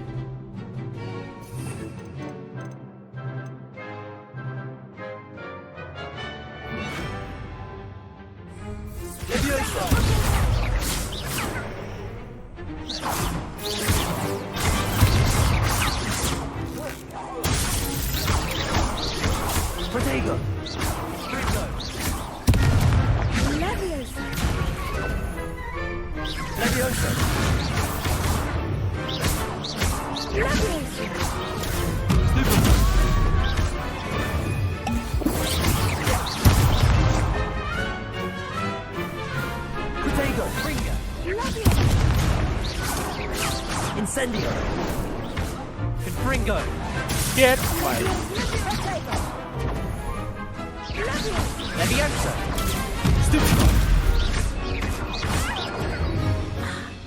Incendio.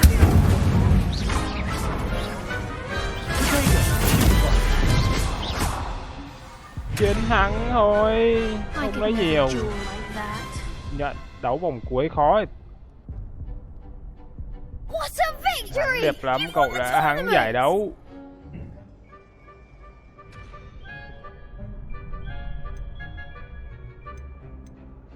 It was mostly luck, that's all.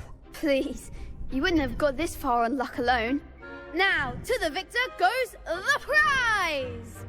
And so it is my great honor to present you with this simple yet elegant token of supreme dueling accomplishment. Thank you. It's been an honor. You earned it. You are a duelist to be reckoned with. Now that we've definitively crowned the tournament winner, I suppose I should get back to my schoolwork. Wonder how my herbology plants are doing. I haven't tended them in ages.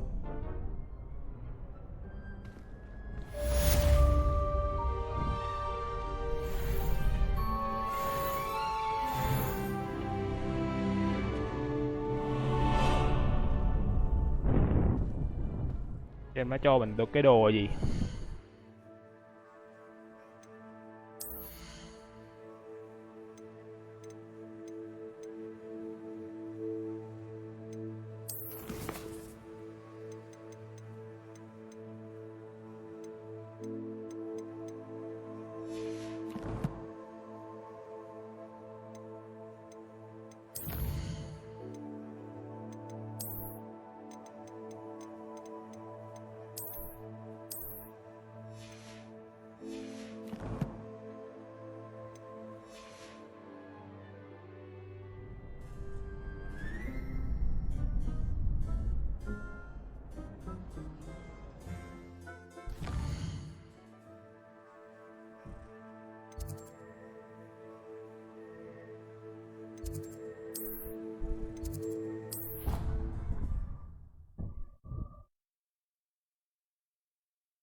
Rồi nhớ đi chuẩn bị đi học lớp hảo mộc.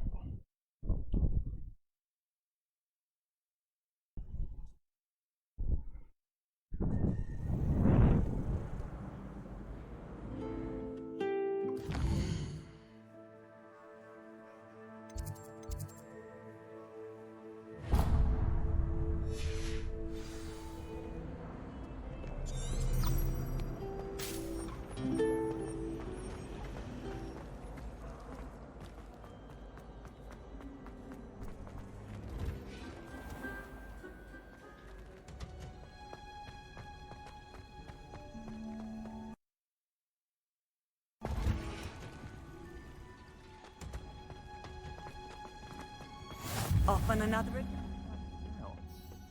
Is she growing Punja's onion again?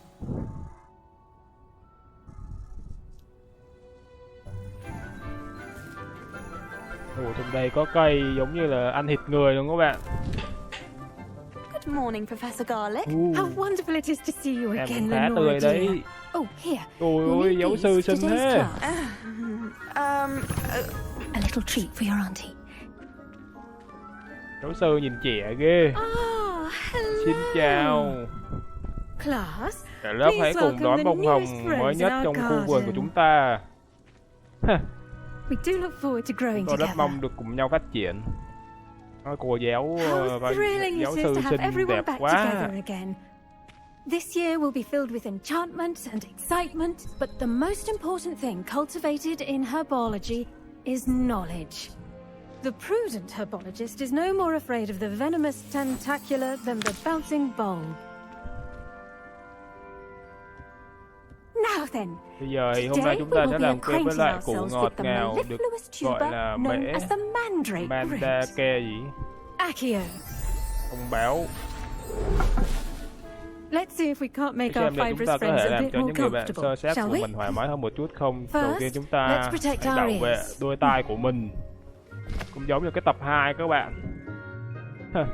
Tập 2 kiểu như Long Buster gì đó. Chưa kịp đeo bông tai nhấc cái này lên xỉu luôn tại chỗ luôn.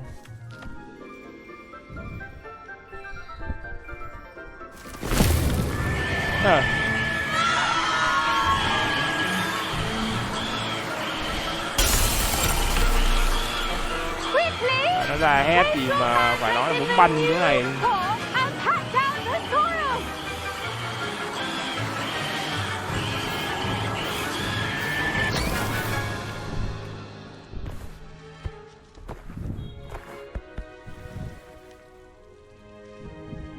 The soil should Đất và envelop bao the bọc root like rễ a gốc như một warm, tấm chăn dirty ấm bẩn, blanket, putting the mandrake giúp thấy right thoải at mái ease. hơn.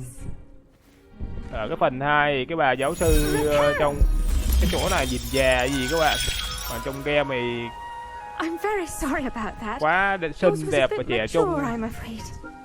All right then, off you go. Splendid work, everyone. Now, for our next task, we'll be planting dittany at our potting tables. You can all get started. I need to have a brief word with our new... I wonder if hippogriffs like knotgrass. Yes, Professor. Vâng, giáo Firstly, sư. well done with Đầu your tiên làm mandrake. tốt của bạn. They Chúng ta can có be khá rather difficult to get a grasp khó là of. nắm bắt à. Actually, I enjoyed it. I couldn't help but catch your enthusiasm. How kind of you. It seems you're already taking to herbology like a mandrake to fresh soil. Now, as I mentioned, next we'll be planting dittany. Chúng ta sẽ Let trồng us find you cây some seeds. để I already have some, Professor. đã có một Pick them số up in giáo sư nhặt Hogsmeade. chúng You ở visited the magic neep. Wonderful. A prepared student is bound to bloom. I've arranged for you to have your Tôi own đã potting sắp table xếp here in để the bạn có thể classroom. bầu Wasn't easy to spare bàn one bầu on của such riêng late bạn ở trong lớp notice. học. Plant the seeds there now, and you can return to harvest them later. Even with soil, sunlight, and a bit of magic, they will take time to grow. Let's see how to balance my star thistle arrangement. Miffler's fancy or roses? Dittany's restorative properties make it a vital ingredient in the Wiggenweld potion, as you all should know from Professor Sharp's class.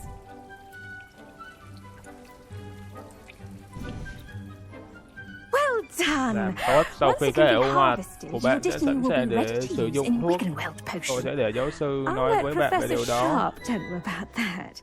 Now, Bây what giờ say có we những gì branch nói với chúng out? tôi chi Introduce nhánh you ra to với a bạn different sort vật of khác flora, bắp the cải. Chinese chomping cabbage. You'll find that some plants are better suited to uses outside of a cauldron. The cabbages do get testy without something to chew. Fortunately, I have a dummy for them to gnaw on. Be a dear and let them have a good chomping. Yes, Professor. They're in the other greenhouse. It's just at the end of the footbridge leading out of this room. Your classmate, Mr. Pruitt, has kindly offered to accompany you. Come back and see me when you're finished. Oh, and mind your fingers. They do bite.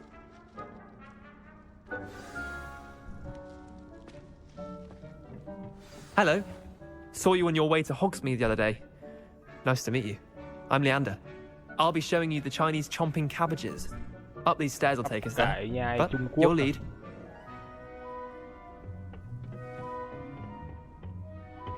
Nice work in Defense Against the Dark Arts, by the way. Excuse me? Your duel with Sebastian. And he's good. Thinks he's really good.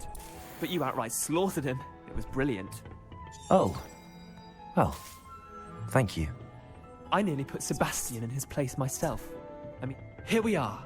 Home of the Chinese chomping cabbage. Go on. Now, see that dummy? Ở đây cũng có Just bắp toss cải the Trung cabbages Quốc off it. mới ghê chứ. They'll do the rest.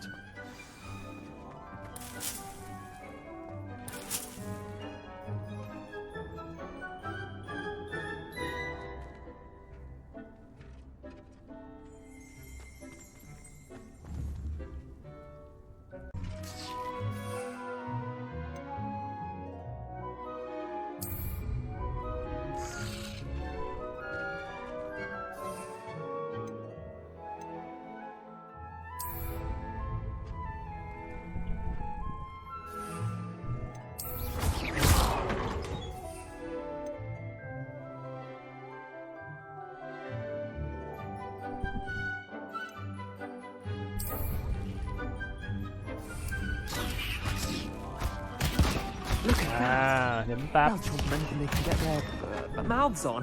tục để cho bắp cải Mum tấn planted công some in nữa her không? garden last year to keep the gnomes out.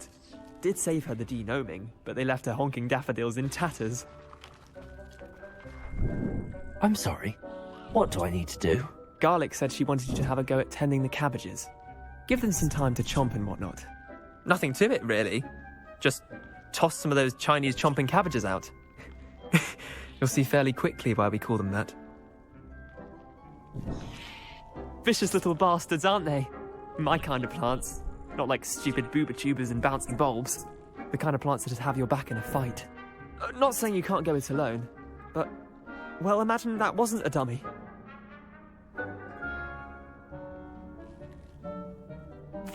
I suppose they could prove useful outside of the greenhouse. Nothing wrong with a bit of backup, even if it is from a cabbage. It's chaos out there. Trolls in Hogsmeade and such. You can't be above throwing a cruciferous vegetable if necessary. Dogweed and deathcap has more of them, if you're keen. Other plants too. Ones your parents wouldn't plant in the garden. You get the idea. Anyway, we probably ought to head back to class. Take your time. I'll see you back in class.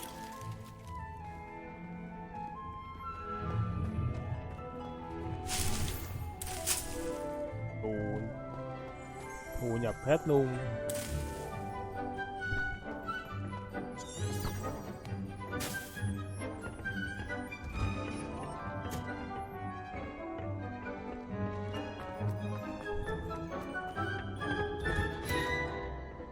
And with that helpful reminder as to why we should always wear our dragon hide gloves, I shall end our lesson here. Terribly sorry, Mr. Clopton. I tended to the Chinese chomping cabbages, Professor. Nhà Trung Quốc giáo sư. Remarkable plants, aren't Thực they? vật đáng I chú hope ý they phải weren't không? too Tôi hy much vọng trouble. họ gặp Don't quá see nhiều any rắc bite rối. marks or missing digits. And good, Và tốt as vì you do bạn seem to be có vẻ là quite người green fingers. khá non tay. Tôi háo hức I'm được eager to see your skill in thấy the kỹ soil năng của bạn continue to blossom. tiếp tục nở hoa. Magical plants have so much to offer. I'm eager to learn more. I'm glad. Herbology is a bounteous subject. Tend to your garden, and it will tend to you. Well, I suppose that's everything. Do come by for a chat sometime. I so enjoy checking in with my new students.